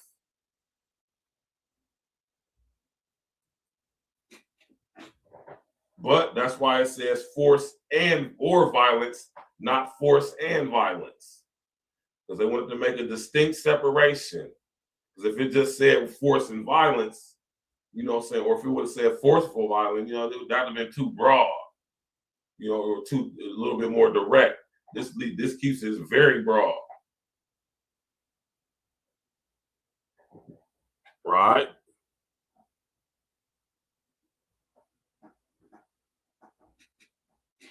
When we're talking about this thing that's going on out here in Cali, my brothers in Cali, please read HR 1955. Please familiarize yourself, knowledge yourself on these things, right? Understand how we're carrying ourselves on out in Cali online could be considered ideologically based violence, right? Y'all are definitely violently radicalizing each other. And I want y'all to understand that they have legislation in place. Now, I'm not saying that there's not other sectors of YouTube and social engineering, social media that are doing the same thing, because there are. What I'm saying is with y'all, though, y'all are being used the most right now. Y'all are, because with the racial disparities between the specific two groups involved, specifically out there in LA. They started the drug war out there. They started gang culture out there. They started shipping all the illegal immigrants there first. It's only right that if a race war between Mexicans and FBAs pop off, it's only right that it pop off in LA. Everything else did. Right? Notice how this whole situation and this type of content is a very popular sector amongst YouTube and other spaces. Even now I see on TikTok and even Rumble. So I want y'all to understand, man, when we're talking about stuff like this, man, the implications, right?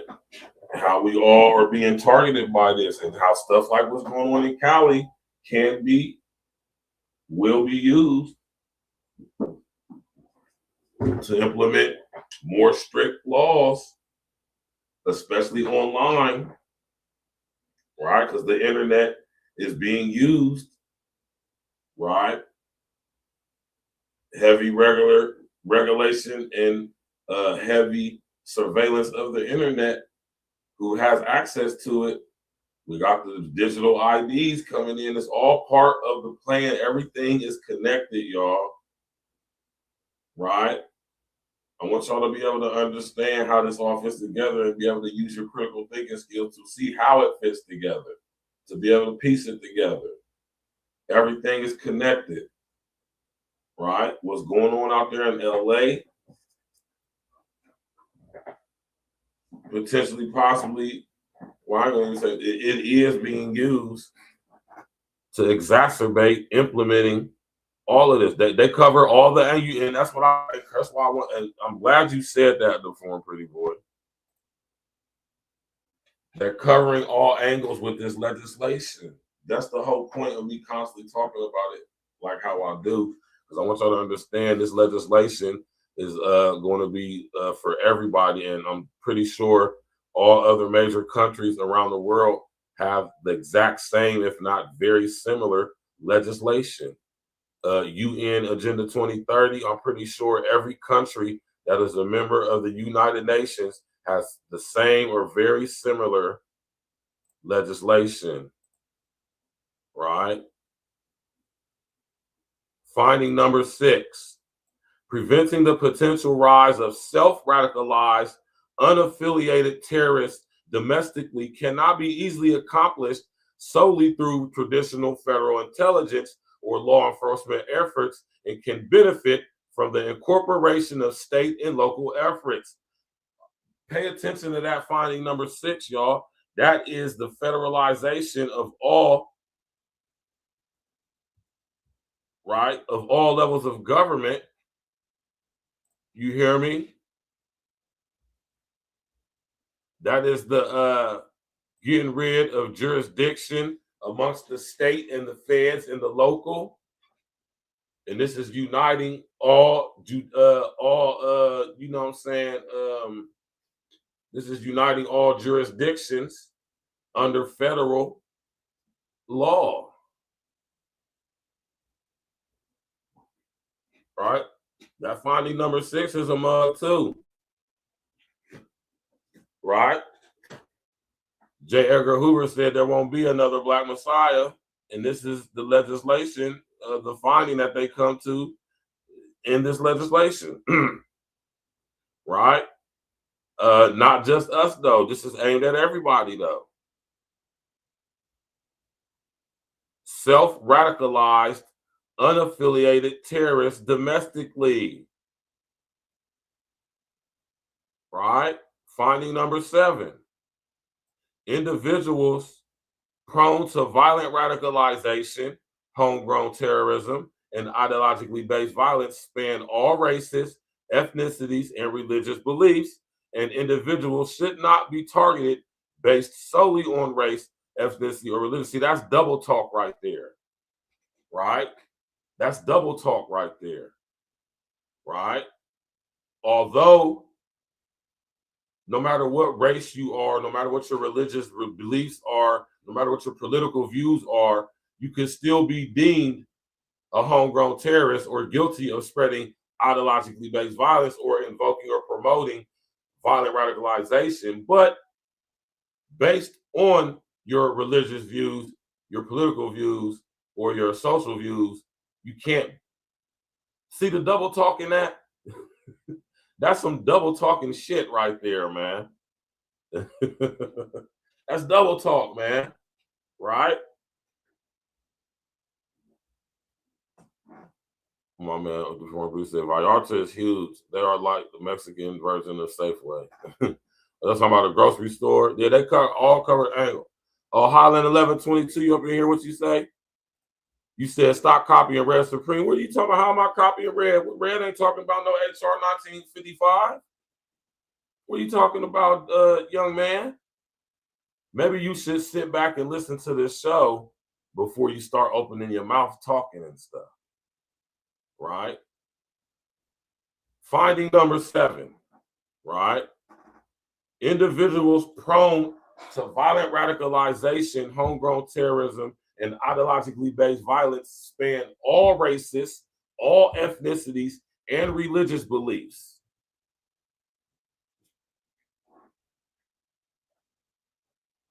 Right? So if you're a Christian, if you're a Muslim, if you're a Catholic, like I said earlier, this is putting the crosshairs on religion. I've been telling y'all for years that they're going to use religion to get rid of religion while bringing in the new religion. I'm going to repeat that. They're going to use religion to destroy religion while bringing in the new religion, right?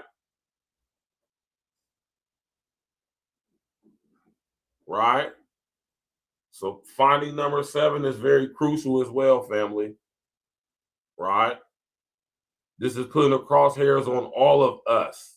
None of us are exempt from being potentially, or should I say, none of us in America are exempt, no matter what your race is, no matter what your religion is, no matter what your social views are, no matter what your political views are, no matter what your financial status is, no matter what your educational status is. None of that means anything. None of that will prevent you from being deemed guilty of spreading ideologically based violence, violent radicalizing people, or even being a homegrown terrorist. At the same time, though, just because you believe in a certain religion, just because you have certain political views, just because you have certain social views, or just because you're in a certain financial bracket, that doesn't mean that you're a homegrown terrorist or that you're guilty of spread. See the double talk in that? That's double talk, man. That's simply there to confuse you. Either way it go, no matter who you are, nothing will prevent you from being considered or possibly potentially be a homegrown terrorist that is spreading ideologically based violence and violently radicalizing people. Understand that. You could be in the church talking about the Most High, and that could be considered ideologically based violence. Right? Finding number 8.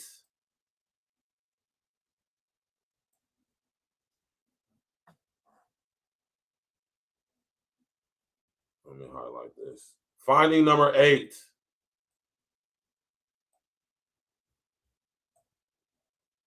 Any measure taken to prevent violent radicalization, homegrown terrorism, and ideologically based violence, and homegrown terrorism in the United States should not violate the constitutional rights, civil rights, or civil liberties of United States citizens or lawful permanent residents. Yeah, right.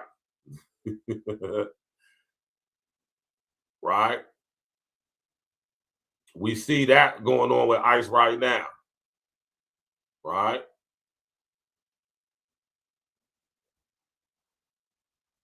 Because a lot of our rights are being violated with what's going on right now with ICE. Although I want ICE to do their job, it's a certain parts of ICE that's not operating within the law, and they need to be held accountable for that. Finding number 9: certain governments, including the United Kingdom, Canada, and Australia, have significant experience with homegrown terrorism, and the United States can benefit from lessons learned by those nations, meaning that they have similar legislation.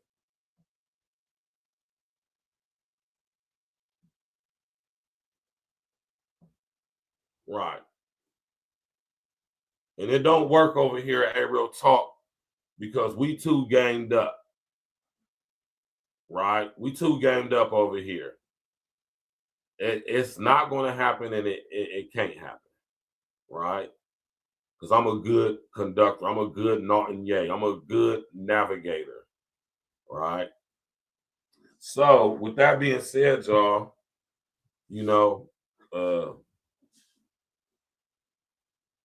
I want y'all to read this legislation. And I'm gonna drop the link.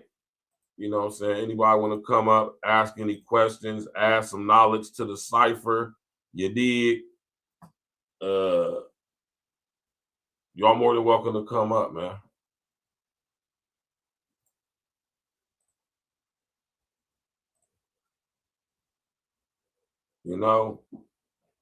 I want y'all to understand how the situation brewing in LA right now and everywhere else across the nation, how these different things are being used to exacerbate implementing HR 1955, which is the base legislation that's going to be used as this new system and structure of it is coming into fruition. this newly automated, globalized society where America is going to be the hub for massive manufacturing and production. They're bringing it back home, but not in the way that it was before. And I want y'all to be able to understand that. Keep that game. See how it fits together. Use your critical thinking, right? Understand how we have been manipulated by the structure of our current society for it to produce the very results that this system needs to implement the new structure that's coming in now, the smart grid. Like I've been telling y'all, UN Agenda 2030 for global sustainability, the smart grid, smart cities, mega regions, universal basic income, assigned housing, assigned employment, social credit systems, robot army, robot police, unintelligent artificial intelligence running everything. Right? High-end 1122, young brother, what's good? What's good? So-called Stacks with the Facts. He said so-called. What's going on, man? How? Let me ask you a question. How you figure I'm copying? Why you say I'm copying? You copying because you have the gang logo. You have the gang logo and thumbnail. That's how you copying. Who am I copying though? You copying your boy Red Supreme. But I mean, I'm just saying I'm copying. But how? Well, like, what exactly am I copying though? We didn't even use the same thumbnail. You using what I mean by copying, you copy your boy Red Supreme by talking about by talking about Mexicans, and he's gaining more and more views off Mexicans. Yeah, but I'm not talking about just Mexicans, young brother. How long you been watching the show? You talking about when you just went live? Yeah, I've been live for like almost 2 hours now. When did you tap in? I've been in the clouds. So how long you been watching the show? I've been watching the show for about an hour now. I've been in the clouds. So if you've been watching the show from the clouds and you've been listening, then you should know that I'm using that situation to talk about this right here. Very similar, but not the same. Definitely not copying. Now let me ask you a question. Young man, are you aware with HR or are you aware of HR 1955, the Violent Radicalization and Homegrown Terrorism Prevention Act? I heard of it. You heard of it before? Where you hear about it from? Where I heard about it from, I heard it from you, and I heard it from other resources. Okay, outside of me, what's another resource you heard it from? I heard it from Google. You heard it from Google. And how did you come about hearing about this from Google?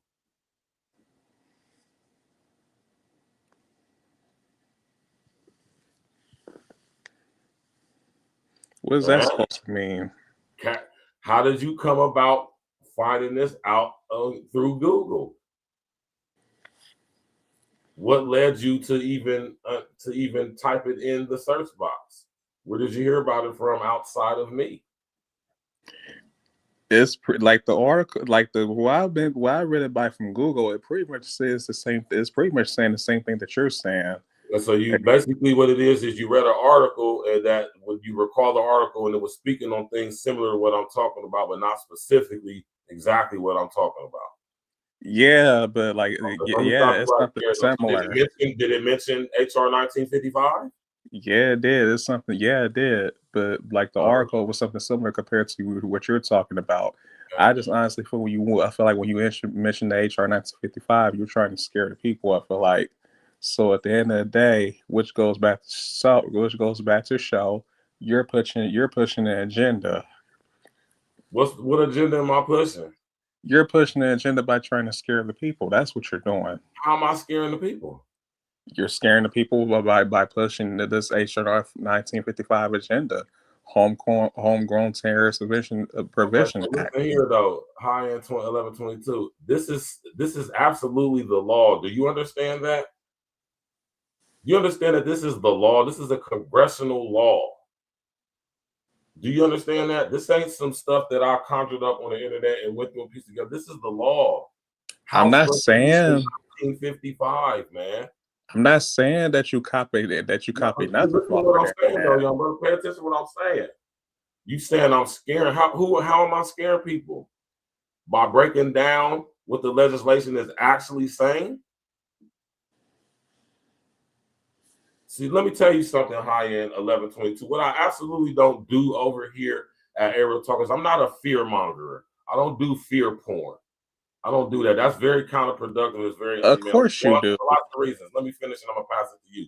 One reason is that I don't want to be guilty of what I could possibly be considered guilty of, seen in my history and what they got planned for this legislation. Two, I'm a businessman. That's not good for business. Three, it's just out of character as a man to do. Right? I am simply, right? I'm not pushing the agenda. I am merely breaking down the law into layman's terms for my people who don't even know this legislation exists. Right? What I'm also doing is piecing together what this is saying, because like I say, when you read this legislation, you have to understand what you're reading and be able to speak in the vernacular which it is written, so you can fully get the meaning of what this legislation, because they hide a lot of stuff in there. They speak very broadly, right? And this is the reason why you got to break this stuff down. So if you want to talk about fear or trying to scare people, I mean, when you think about this legislation, young man, and they're talking about eradicating this stuff, it's some scary shit. So grow a pair, right? This is what's on the table. This is what it is. And like I say, high-end 1122, this is the law. We had no say-so in this. Did you recall voting on HR 1955? I didn't vote for HR 1955. Nobody voted for it. It was passed late in the night in September of 2007. How old were you in 2007? That was 18 years ago. Which you was 15 in high school? Like 15 or 16. Yeah. Right? So this been going on for quite some time. Right? And this is what they have in order for us. This is the government's contingency plan legislation. And then I have a problem with you too, like saying that Trump is going to bring in the smart grid. Like he's going to do this, he's going to do that. That's another thing that I have a problem with you too. Like when it comes to Trump, like saying that Trump is going to bring in the smart grid. Yes. He's going to do this. He's going to do that. Has he run? You really listening from the crowd? Listen, tell me how Trump is not bringing in the smart grid. You don't know what Trump is doing. No, I know exactly what Trump is doing. That's why I talk about it, and I can back up everything I say. And that's why, and that's why I honestly call you so-called Stacks with the Facts. Well, I mean, you can say that all you want. That doesn't negate that I'm Stacks with the Facts. You don't know Stacks with the Facts like that. For your opinion on that to be anything. That's what you call yourself. You can say so-called. That's okay. My actual name is Virgil Berry, though. Your name is Virgil Berry. You always say AKA Stacks with the Facts, and I'm calling you so-called Stacks with the Facts. Yeah, well, you can't refute my stats, so that's all good. Right? And I didn't give myself the name Stacks with the Facts, young man. The streets gave me that name because I'm known for spitting the facts. Young men, when you say young men, that's people that's in their 20s. No, that's you. You and your 30s. Listen here, man. 33 is young. That's a young man. That's a very young man. Right? I'll be 44 next Thursday. Right? Now let me bring my brother Deformed Pretty Boy up.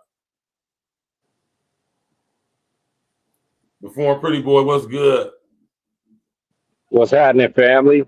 And you know it, man. Sitting here chopping it with this young brother who got a problem with me for some reason. For me, he said I'm fear mongering, man, when I'm simply just breaking down the legislation. and he also said, I'm so-called Stacks with the Facts, as if he has the ability to refute anything I say, as if I'm not saying anything that's factual. Well, refute. I would like to hear what he has to say as far as I've been waiting. rebuking your facts. The thing you gotta understand, Virgil, like like you said that at one point you had claimed to said at one point What do that I gotta understand high in 1122? you had said at one point, like, I had a problem with Tariq Nasheed and Red Supreme. Yeah, I do have a problem with Tariq Nasheed and Red Supreme. And you said, you open your mouth and said that you definitely, That wasn't the. Let him speak his piece. Go ahead, high in 1122. That means I have a problem with you as well, Virgil. It's all good, young brother. You can have a problem with me, man. You don't even know me, bro, but it's all good. Because at the end, because both of you, because all of you guys are pushing the false agendas. If you ask me, you guys blame the white man this and the white man that. Right now. You guys blame. My fault. Go ahead, young brother. You guys like Red Supreme and Tariq Nasheed in particular, especially Red Supreme, blame the white man this and the white man that. White people this, white people that. Let it go. Like, because at the end of the day, like, slavery, it happened. Whatever happened, happened. Like, let it go. No, like, what are you guys doing now? We're not crazy. No, we're not letting it go. Let it go. No. That was back then. Like, let that, like it's you gotta let that go. Now. It never stopped. It's still going on now. What is so-called FBA doing? What is so-called FBA doing now? Delineating, separating ourselves from another group of people. Uniting. Uniting each other. Uniting. Like I don't see you guys uniting. Yeah, you don't see it. That's because you don't see it. Don't mean it ain't happening though, young brother. You ain't locked in. You ain't tapped in, so you wouldn't know. If anything, I could see you guys like purposely separating yourselves, like, which is fine because you're not hurting nobody but yourself. We gotta destroy, young brother. I told you that. You're not hurting nobody but yourself. We gotta separate ourselves. We gotta stop a lot of stuff. You guys are not hurting nobody but yourselves by separating, like, because no, we're not. No, we're not. Yeah, y'all are. Look at what's happened as a result of us delineating and separating ourselves. We get on one accord with each other slowly but surely. What's bad about that? I'm not saying there's nothing bad about that. Okay, like, separate yourselves if that's what you want. Yeah. In order to, sometimes separation is needed. Sometimes, separating yourself from, isolation is needed. And of course, it got to be some balance. But yeah, we need to do that right now. So if anything, you guys are playing victim as a whole. If we do that, you guys are playing victim. If you ask me, I mean, that's your opinion, bro. You can have that opinion. It's not true, but I mean, it's your opinion. That's okay. Ain't no victims over here. You can't be considering people victims for merely stating and breaking down the facts. You know, when it comes to me, when it comes to my brother Red, some what Tariq be saying, it ain't all just feelings and pushing the agenda. It's official. Like your brother Red Supreme. Of course, that's your brother. Mm-hmm. You my brother too, man. I honestly don't see you as a brother. I mean, that's okay. I see you as a brother, but I see what type of brother you is, and I'm okay with that. And I've dealt with brothers like you all my life, man. It's nothing. And I damn sure don't see Red Supreme as a brother. If anything, I see Red Supreme as the enemy, not a brother. How do you see him, or if you see him as an enemy, that means you see me as an enemy. So how do you see us as enemies? Yeah, you're absolutely right. I see you by pushing the agenda. See, that's how you don't even know us. I don't have to know you by pushing the agenda. Yes, you do. That's you can't even identify the agenda I'm pushing. What agenda am I pushing? By fear-mongering. And how am I fear-mongering? Am I influencing, encouraging people to commit acts of violence? That's been going on. I'm not doing that, though. I would never do that. I'm not saying you're doing it, but as far as violence goes, is inciting fear and violence. How am I inciting fear? By merely stating the facts of the truth of the situation that's going on. You saying that Trump is going to bring in the smart grid? No, Trump is bringing, and he's not going to. He is. Do you have proof? Yes, I got proof. He made a whole new department called the Doge and pointed Elon Musk to it. Him and Elon Musk, they family go back a couple decades, 30, 40 years. Did you know that? Did you know that Elon Musk funded a major part of his campaign? And although they might be publicly seeming like they don't rock with each other anymore, they do. I mean, Elon Musk is one thing, but Trump, like, Trump and Elon Musk is partners. They in this together. I seriously doubt that. No, you can doubt it all you want, but the facts say something different. Right? Trump is bringing in the smart grid. He's the president that's going to bring it in. He's currently bringing it in. I don't think so. And he's the guy that's advocating for the digital ID. He's advocating for Elon Musk to start implementing this brain computer interfacing technology with his Neuralink implants. Are you aware of that? Trump is full on board with that. What are you talking about? Well, Elon Musk He's is all for AI agents and getting rid of cell phone. He's real good with the Nokia CEO that just said that within the next 5 years we ain't gonna have no more physical cell phones. Did you know Trump is on board and with the CEO from Nokia?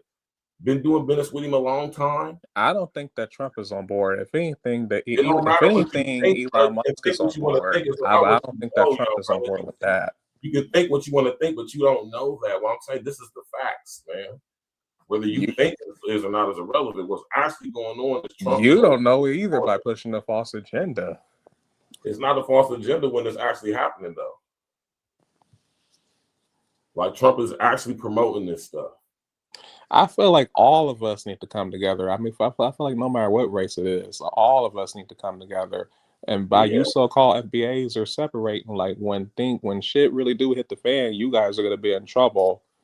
But like by not sticking together with all groups of people, like we all need to come together as far as I'm concerned. Yeah, but in order for us to come together collectively, we got to come together individually.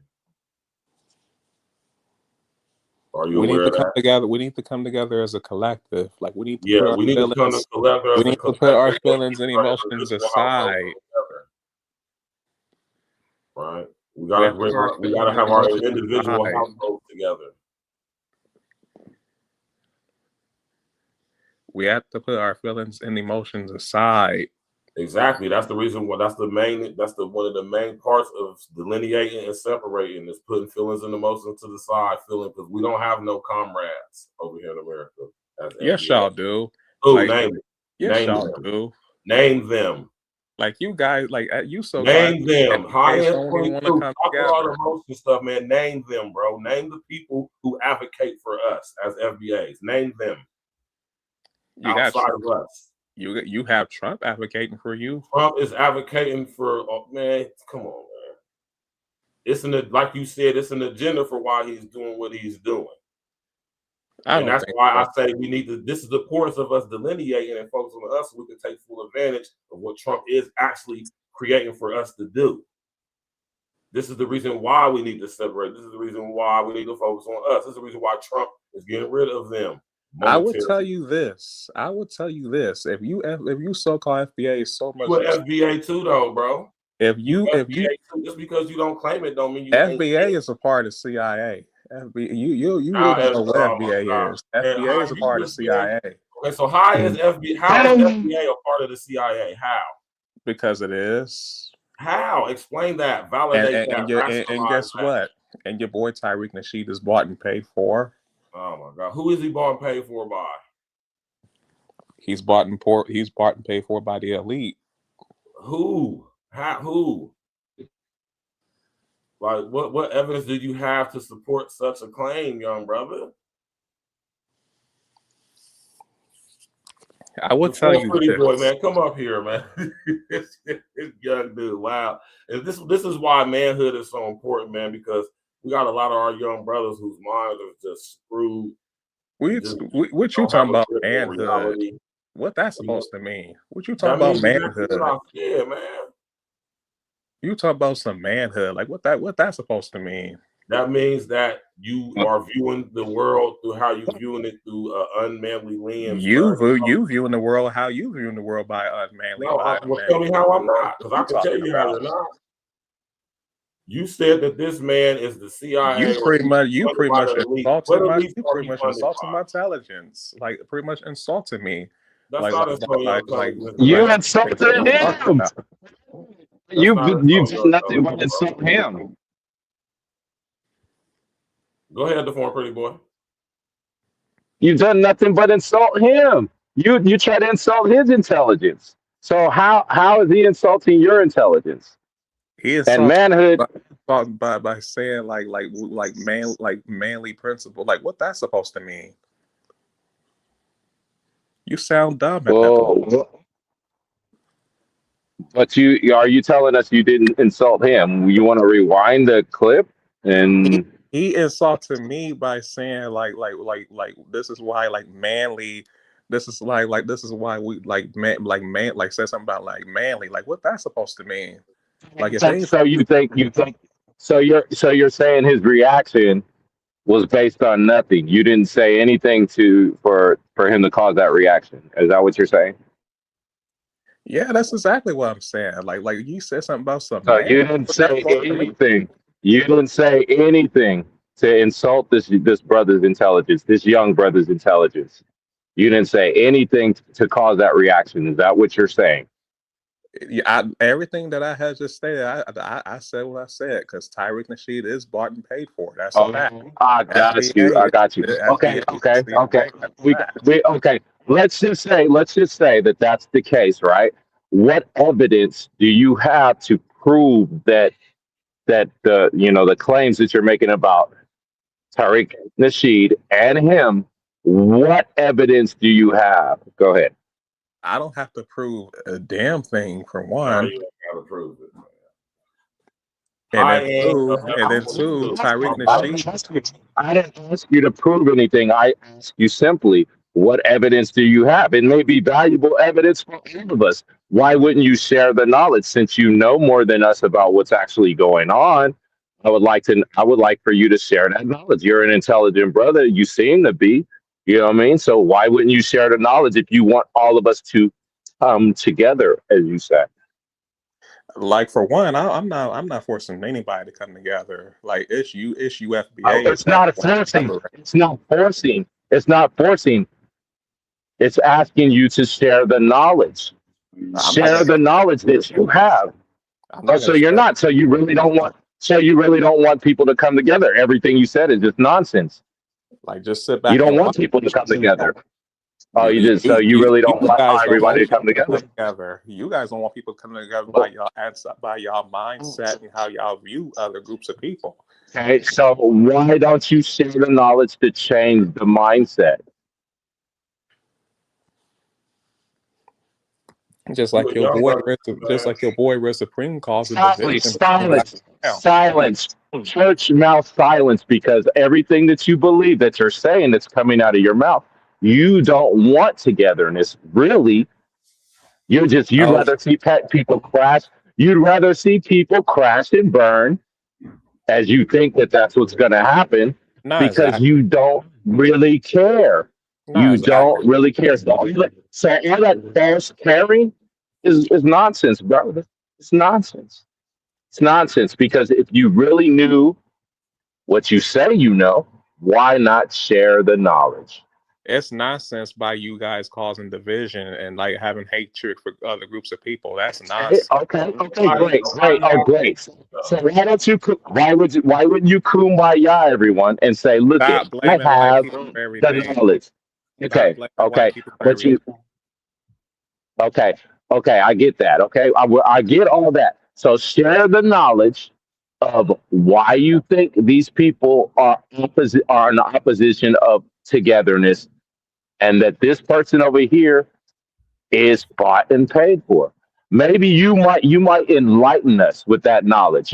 Don't you think that okay, this person is an opposition totally paid for by the powers that be, by the elitists, because whoop is that. Enlightenment is bringing someone to a higher level of understanding. Help us understand, since you have the knowledge that we don't have. Wouldn't that bring togetherness? I tell you guys like what you need for the knowledge and what you need to understand. what you need to understand is like that Tariq Nasheed and all these other like leaders, they benefit in their pockets. They're not benefiting the so-called FBA community. Yeah, they may have like everything set up and all they want, but are they putting money in people's pockets? No, they're not. Or they're like opening In schools for actuality, FBA. Like, no, they're not. in actuality, you know, if we look at the track record of certain individuals, they are putting money in people's pockets because No, they're creating employment. They're no, creating. Let's hold on. Let me talk. I allowed you to talk. They're also creating employment opportunities. So that's not putting money in people's pockets. Go ahead. Go. no, not exactly. Like you're not doing anything for homeless Black families and Black children. You're not doing anything for the single mothers. Like Tariq Nasheed is only benefiting his pockets. He's not benefiting the so-called FBA community. And FBA people can come together. They just don't want to come together, especially when they got $1.98 trillion spending power. So creating employment opportunities is not putting money in people's pockets and benefiting single mothers that may not have employment opportunities or may not have jobs or anything like that. That's not benefiting them at all. That's No, not that's not benefiting. And okay, got you. So basically, if let's say I have a business and I have an opportunity to hire people and put them on and have a staff and put some money and hire them and create a job opportunity, and here you do this and I pay you this much amount, that's not an employment opportunity. That's not going to put any money on that person's pocket. Is that what you're telling me? Yeah, that's not going to feed a family. That's not going to feed a family. Yeah, that's going to feed it. But Tariq Nasheed is not Okay, doing. so he's not doing that. No, he's Okay, not. I thought he was. So you're basically saying that all these films and stuff that he's putting out, and all these and the museum where he has to pay people to actually do security, pay people to actually put on these events, pay people to do that. That's not employment opportunity at all, right? That's not no money in nobody's pocket. Wait a minute. He's slave driving them. You're saying he's making them work for free? Is that what you're telling me? To an extent, he is. He's not doing nothing for FBA as a whole. This guy, man. All right, high end. Those films don't mean nothing. I'll take it from here, man. Those films don't mean nothing. My young brother, man. You can come up anytime and talk, bro. But listen here, this is what and I'm gonna say. When I say the things I say, I mean I'm directing towards you, but not specific to you. I'm speaking in general here. Let me come up here. So, when I say lessons in manhood, when I speak on that, I'm just saying that I say so. I can see it's an issue because I see the way a lot of, not just you, but a lot of our young brothers, the way y'all's minds are, the way y'all perceive things, you know, it's just a lack in being raised with manhood principles and stuff like that. And I could just see that being raised on them. I can see the difference and the lacking. I see the world different compared to you. I know you see the world different. See hate. You see hate. That's what you see. You see hate. I mean, because there's real life hate in the world. I would be blind, especially intellectually, to ignore or not pay attention to the fact that there is actual hate in the world. You see negativity. I see positivity. I see both. See, that's the thing. You just see positive. I see both. I see the whole picture. You just see the frame. Right. Because at the end of the day, I'm gonna say this before I take off. Because at the end of the day, I said what I said, and it is what it is. Tariq Nasheed is bought to pay for. You got the right to say whatever you want to say. Listen here, young brother. I'm an advocate for free speech over here. I may agree, I may disagree with what you say. I might not like what you say. I might not believe what you say or accept what you say. But please believe that I will put my life on the line so that you can say it. Because I'm an advocate for freedom of speech, truly, even with those, more so those with whom I may disagree or would disagree with me. And the foreign pretty boy, as far as I'm concerned, tell your boy Risk Supreme to stop crying and blaming white people for everything, and stop ganging views off of Mexicans, and stop causing division between black and brown. You could tell him I said that. Nah, how about you telling you slipping said that? Stop slipping on Tyreek's nuts, Zach. I said that. How about you tell him that? When Red go live, you go tell him that. That's all good because I'm basically my own man, but I use critical thinking skills and I decipher things from each individual. You know what I mean? So everybody's not going to be perfect. Everybody's not going to do things that I want the way that I want them to do them and the way that I think that it should be done. But I could take the meat, throw away the bones of each and every single individual. And that's what you do when you become a man that is basically a real man that does things on his own. So, my brother, I understand that your vitriol towards these specific individuals and your so-called we need to come together in division and all that stuff and be peaceful and love everybody and all this thing and all these things, right?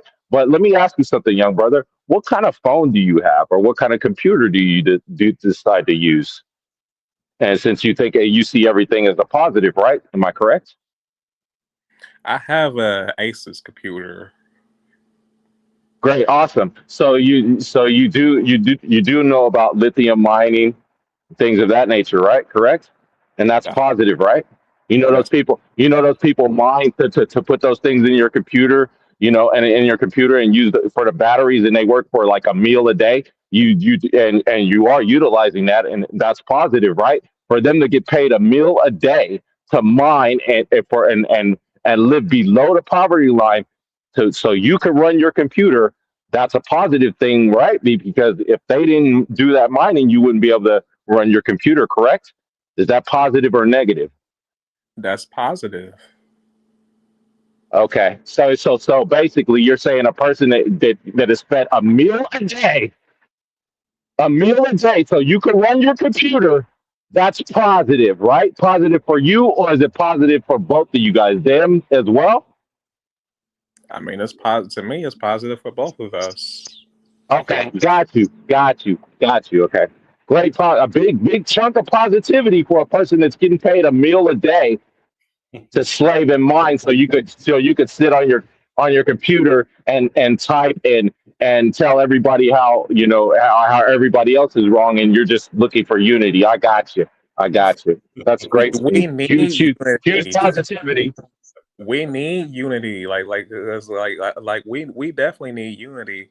Like you got we gotta stop. We gotta all Stop spending your money. Stop spending your money on these computers. Stop spending your money on all these spaces, because it's negative.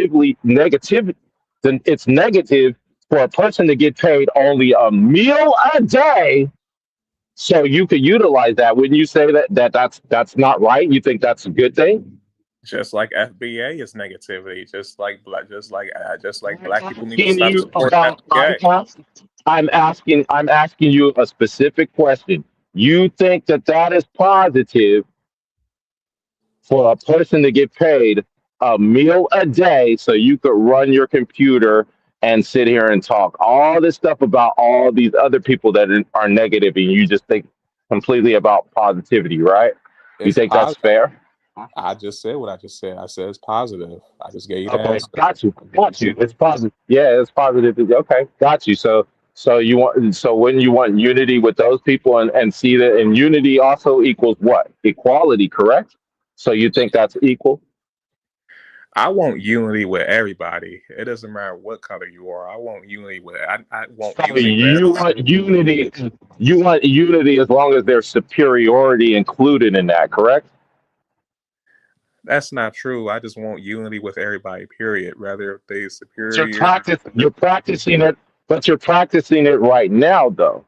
No, indirectly, and you don't realize that. Yes, you are. Yes, you are. Yes, you are, because you just said it's positive for a person to get paid a meal a day. It's their shit. Can't even afford. You can't even. They can't even afford to do what you're doing right now. They have the rights. You know that, right? Because it's their shit. Oh, got you. They have the rights to own these. So you think that's what they want, to only get a meal a day? They have the right to get a meal a day because it's their shit. No, I'm saying that you think that that's what they want, to only be fed a meal a day to mine for you and can't even afford to have what you have. You think that's fair and equal? I just said what I just said because it's their shit. They Yeah, could I do know whatever you they just said want what with you it. just said. Got you. Got you. Got you. Got you. Yeah, but you know, it's all unity, right? Unity is it equals equality. Shouldn't it equal equality, or you don't think so? I don't think so. Okay, got you. So you think unity can equal unity, but unity should not equal equality then?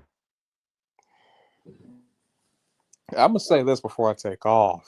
Like FBA, so-called FBA is in big trouble. Like you found that so-called foundational Black Americans are in trouble. It's only a label. It's only a label. Next, another 30 years will be called something else. 40 years after that will be called something else. Don't you get it? Haven't you? You know, history always repeats itself. FBA is the KKK, by the way. I asked you something specifically.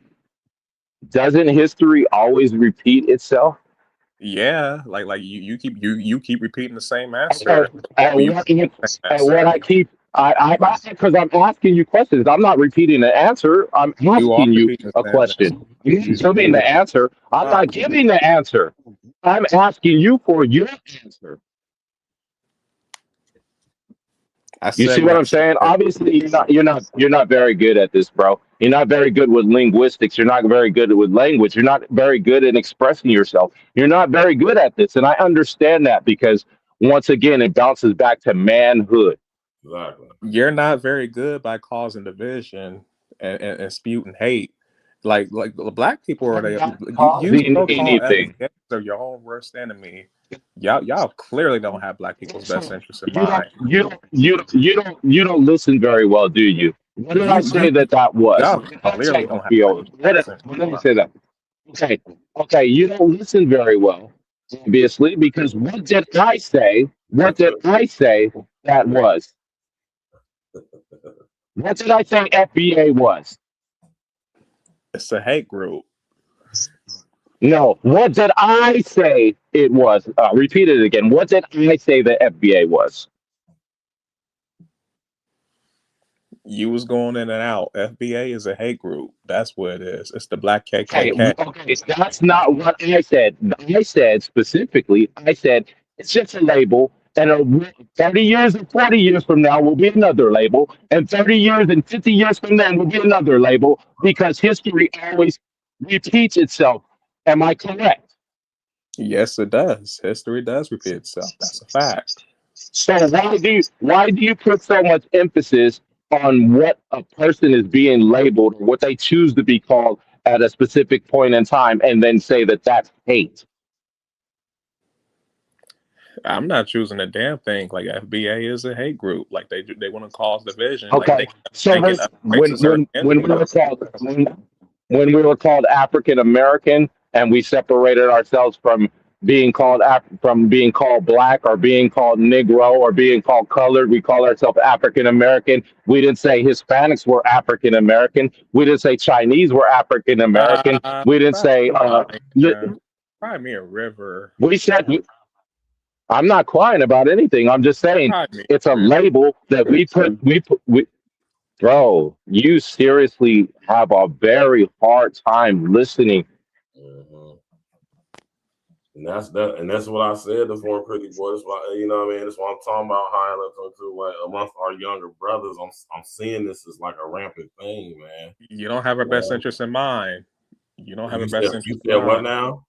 You don't have our best interest in mind. How so? How do I not have your best interest in mind by putting you up on game about stuff that y'all don't know about that affects us in ways that's going to affect other people, like HR 1955?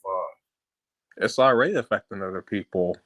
Each and every day I it's never affecting said it other wasn't people. affecting other people. I said it's affecting us more so than other people. Right? I didn't say it's only affecting us because it's not, but it's strategically at that affecting us. On top of everything else, You think so? do. And like I told you before, young brother, in order to build, we gotta destroy. Right? That's the way we're FBA gonna have can build. we gotta get rid of the old. FBA can build. They just don't want to. FBA can build. They just don't What want it to. is we are building right now.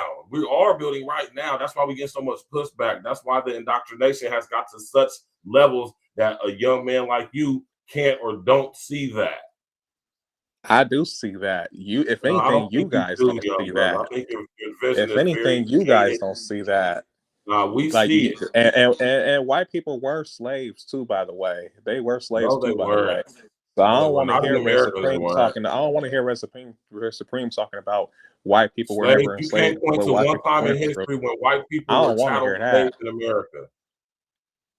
You can't point to They one were- time in American history where white folks of any European type descent were chattel slaves in America. There's not. There were one black. There were black slave owners too. There were also. He asked you once again, brother. He asked you a specific question. What time in history? Pretty boy. This is like the other day. We already talked about this. So, I mean, like I say, man, and this is what I say, man. This is why it's important for us fathers to be involved with our sons' lives, our children's lives, specifically our sons, so they can understand what. You didn't have a father in your life, I'm pretty sure either, because at the end of the day, they won't be looking at the world through the lens of under a feminized lens. What that's feminized? He has a father. He has a father, and he actually brings his father up to the chat. He's actually does shows with his father. I'm nowhere near feminized, so I don't know where you getting that from, Virgil. I mean, okay. Virgil, come on, bro, stop it. Because again, you insulting me. I'm not insulting you, brother. I'm just merely stating what I see and what I recognize. And when I say feminine, you got to understand what I mean when I say that. I'm nowhere near feminine. In the way you view things is a very feminine perspective. And the way you view things is a feminine perspective. How so? So, back at you. How so? Back at you. Like how, you got the audacity to disrespect me and call me feminine. I'm not saying you feminine, man. I'm saying in the way you think it's a feminine perspective. Just because you think in a feminine way don't necessarily make you feminine. No, I don't think in a feminine way. If anything, you think in a feminine way. You think in a feminine way by blaming white people for everything. Blaming white people for everything and thinking everybody's against you. I'm not blaming white folks for feminine everything. thinking. That's feminine thinking. When have you ever heard me blame white folks for anything, or should I say everything? Just like you do, just like Red Supreme does, just like Phil Scott does, just like Phil Scott does, and just like all these other so-called black leaders. About me right now. What did I say? What did I say that's blaming white folks constantly? You were blaming the white folks about that Cincinnati incident that took place months ago. Well, white folks was involved, and it was their fault. They jumped the whole thing off. What are you talking about? No, it wasn't their fault. It was black people's fault, if anything, because they it wasn't. That's what I said. You clearly didn't read this to catch up. You didn't do your due diligence on that. Black people, the one who started the shit. Nah, the black folks finished it for sure. They started it. They started it and they finished it. Nah, they definitely finished it. The white boy started that shit in Cincinnati by calling. No, he didn't. No, he didn't. I highly doubt it. No, he didn't. I don't. So I'm you doubt it. Ohio, I know how it go down in Cincinnati, man. Them police is racist as hell down there, and the folks down there is racist as hell too. That's why so much tension between police and black folks in Cincinnati and white folks down there. Didn't you look at the case, young brother? I mean, you're making an accusation. Did you look at the case? Didn't you see I did look at the case. Of course he didn't. Boy, man, ain't no way he could have looked at the case. You did see that the white boy was starting it. The white boy was starting it. Brother. It's literally video of it. It's video footage of it. You can literally look it up right now. Black folks started the shit. No, you could. There's literally footage of black. That's folks not what the law said. Down, like they weren't even knowing it. They was trying to leave the scene. He exacerbated it, amplified it. He started. I seriously doubt. No, he didn't. That's not what the police report said. Those black folks attacked him. Hold on. And this is what I'm saying, man. Right? Those black folks attacked him for no reason. This is what I'm saying, high in 1122. This is what I'm talking about right here. This is exactly what I'm talking about, y'all. This is good that we're having this conversation because this puts on display, right, the diluted levels that amongst our young people that they have sunk. And this is what I be talking about when I talk about the indoctrination, when I talk about the dumbing down of our society, the lack of critical thinking, the lack of deductive reasoning, the lack of process of elimination, the lack of dot connecting and doing due diligence. This is all being done intentionally, primed and prepped to be taken over for this new system and the structure of the system to be implemented. We have this mindset running rampant in our society.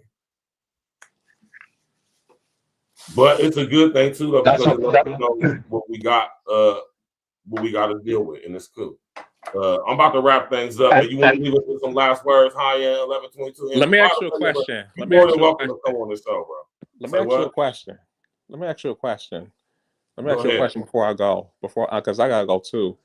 And as far as like black men and black women dating goes, the majority of black women are with the minority of black men. So my question then to you is, no, the majority of black men are not with black women, because if that's the case, like y'all whine and cry and said that y'all 13% of the population, like nah, that's inaccurate. That you guys are way more than 13% of the population. So that's a lie. And the majority of black women are with the minority of black men. The majority of black men are not with black women. Okay, so and you know this because where did you get that stat from?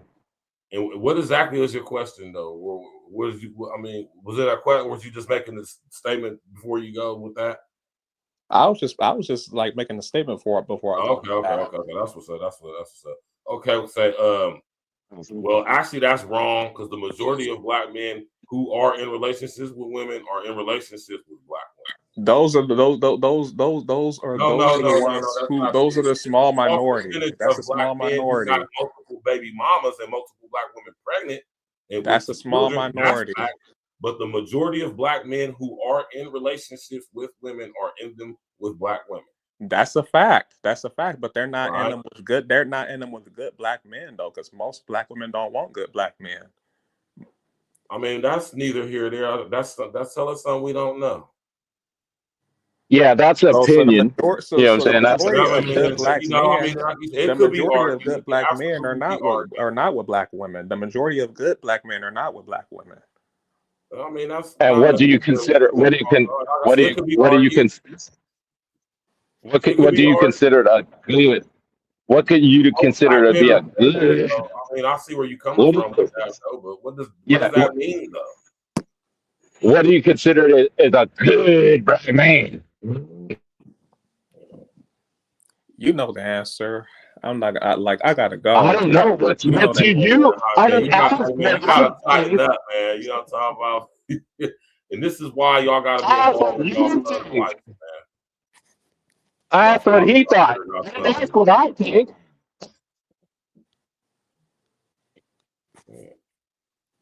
Yeah, man. You know, so you can. And stop sucking on Tyreek Nasheed's balls, by the way. If that's what you call it. Stop sucking on Tyreek Nasheed's balls. Any man that talks about sucking on another man's balls is definitely feminine. That's about as feminine as it gets right there. That's why I said I'll just let y'all young brothers, when y'all come up here with this type of mind frame, I'll just let y'all come up here and talk, because y'all prove everything a guy like me says, man. This is why somebody need to be involved. Listen, y'all need to be involved in y'all sons' lives. Y'all need to teach them the things of manhood and masculinity. You know what I'm saying? So they don't be looking at the world through a very feminized lens and perspective. You know what I'm saying? You know what I mean? And so they don't say stuff like that. Exactly. Because my father was perform pretty well, feminine in ways that they don't even realize they're being feminine. Yeah, because my father would never tell me to tell another man that it at any like stop sucking on his balls. My father definitely, and And then my father outside this, my father my father's eight my father's 85 years old. He's definitely still in my life, and if he heard me say that to somebody, he'd be like, "Bro, what's wrong with you? and listen to this. What kind of man did I raise? What kind of man did I raise? Out of everything you could have said to that man, you told him to stop putting his mouth on another man's genitals, bro. That ain't my son." Now listen to this though, and this is the part I say how these young boys have been developed and downloaded this feminine mindset, right? Not even understanding that amongst men, such words can lead to very dire situations, right? The level to don't even realize you're being disrespectful when you're being disrespectful is crazy, right? Now, telling another man to not be on another man's ball is the highest level of a high level of disrespect. On the streets, other environments, that could go a whole nother way. So this is why I say about the feminine mindset, because only like a place online in these type of spaces could another male get away with saying that to a man. This is why I say it's important. Hold on real quick. This is why I say it's important for y'all young brothers and for us to be in our sons' lives and to keep promoting this masculine man, because a lot of these young boys been raised by their mamas and they have this mindset. He is a prime example, right? Most definitely, because you see it. I mean, so his whole demeanor and his whole just his verbiage and everything was just like his cadence. Somebody didn't really have the his cadence. You could just tell. Not necessarily that, because I mean, it could be argued. I'm gonna bring that up, but you could just tell that he wasn't raised around men. I'm gonna just say that, which he admitted to last time he was on the show. So there you go. So he's very tender, and I get that. That the tenderness is within him. That's why he was so confused in regards to when I was speaking about specifically about his kumbaya ideology, but then at the same time, it's like, I want kumbaya, but I'm still okay with basic slave labor. Right. You know what I mean? It's like, so, because once again, it's like it's like it's and that's a very feminine trait to be like, oh, that's a very, very a double-minded man. Even scripture said a double-minded man is a man. He's misled in all his ways, man. Right? Exactly. And how you explain? I'm about to shut the show down, man. Go ahead, leave him with your last words, bro. Listen, people is out there. This was a very, very valuable lesson. Yeah, I'm about to I'm about to clip this joint up here. This was a very valuable lesson. And what you actually saw was a lot of assumptions and a lot of assumptions without any facts. Just, I don't like this. It was basically, I don't like this person, and I think this person is that way, and I feel this person is that way, and things like that, without any hardcore facts. What Virgil was giving up here were facts, documented facts, showing laws, showing legislation that's available to the public that anybody could go pull up at any point in time. And what really was the nail in the coffin, when he accused those black people out there in Cincinnati and said, I think they started it. And it was like, okay, but the case is available online, and the guy and the young Caucasian gentleman that's being charged, if you look what he's charged with, he's charged with actually starting the situation. Okay, but the guy didn't read it because, once again, a man will go and be like, let me think about this. I'm going to use my critical thinking skills. I'm going to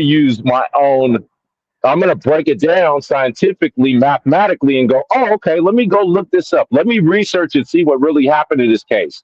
You know what I'm saying? But It's Disneyland. Cinderella. She existed. And Snow White and her 7 dwarfs. She living in a house with 7 little midgets. Ain't no fucking going on. I'm out, bro. I'm out, All right, fam. man. Tomorrow night, I'm doing a show. You know what I'm saying? I know the hour difference is going to be a little weird and funky because, but I'm doing a show tomorrow night for 2025, the last day of 2025, man. We're going to have a fun, chop it up, roll up, pop, some bottles of this Art Vino, and we're going to sit here and have a year-end wrap-up as we bring in 2026, man. Enjoy your new year, be safe, and, we got lots of more content coming, man. Your commentary is always needed and appreciated when you come through, you know what I'm talking about. And, I hope you have a new year, brother. Or he already left. Before people already banged out. That's what's up. You know what I'm saying? You already know, man, Monique, man. I'm telling you, we're going to bring y'all that raw, uncut content over here, man. Listen here, man. I want y'all young brothers to focus on developing your masculinity and your manhood, man. I understand a lot of y'all come from certain environments. Y'all was raised by your moms and all that. So y'all kind of, have this view towards other men in ways that are, let's just say, not manly. You understand what I'm saying?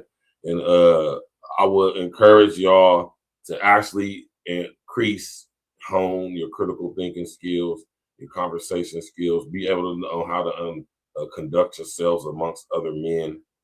You know what I'm saying? These online spaces have created opportunities or have created a situation where, people just say things out of their mouths and don't even realize that, that these things are disrespectful or not even manly things to be saying, and how men conduct themselves or converse with each other when we're talking about serious issues and matters. You know what I'm talking about? We're talking about things of actual significance and importance. Feelings and emotions are removed from that. And what I noticed from our young brothers is that due to however they was coming up, that they lack in that. They look at world and they look at things, especially other men, through a very emotional lens, and they talk about how they feel and I don't feel, and they don't talk about how they think or what they know. Right? So, but with that being said, we're about to end the show. I appreciate everybody coming out. I appreciate all the support, sharing social engineering. I'm gonna chop this joint up. We're gonna make some other little joints up out of it. Tap in and walk with us, man. You dig? I appreciate all the support. We wrapping up 2025 tomorrow, and we're gonna be bringing in 2026. It's a beautiful thing. You already know what it is, man. FBA all day, every day, no days off. You dig? Any every day, all day, no days off, man. Tap in, walk with us. Y'all enjoy y'all's evening. Got a question yet?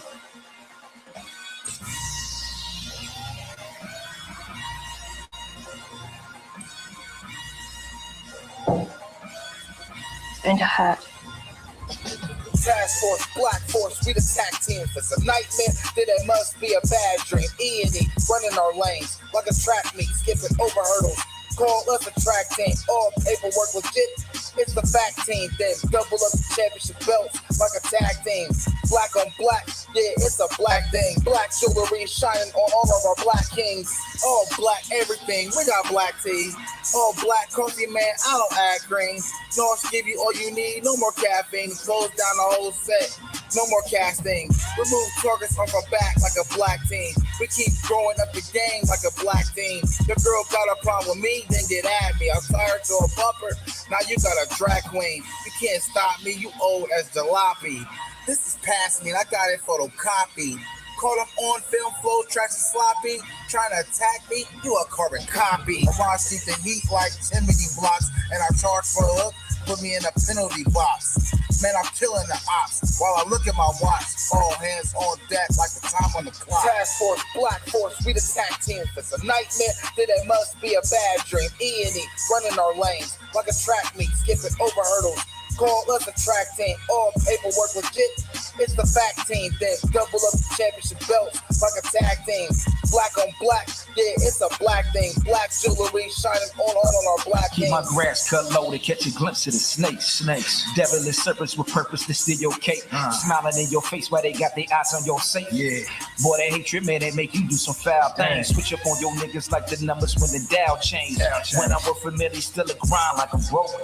Take it for granted, should be gone in the proof of smoke. Better put your plan in action, niggas get to use the whole. Formulated the plan, calculated the steps. 2020, my vision, see my way to the check. Get it. Only way is up, I made my way to the steps. Let's go.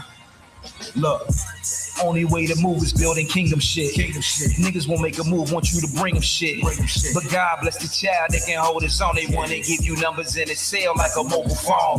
But fuck a cop, any wicked judicial system. Cause niggas on the edge, there for you to push. Bullets loaded tight up in that magazine.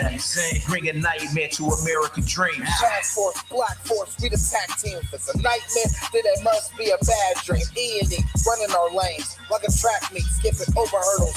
Call us a track team. All paperwork legit. It's the fact team. Then double up the championship belts like a tag team. Black on black. Yeah, it's a black thing. Black jewelry shining on our black kings.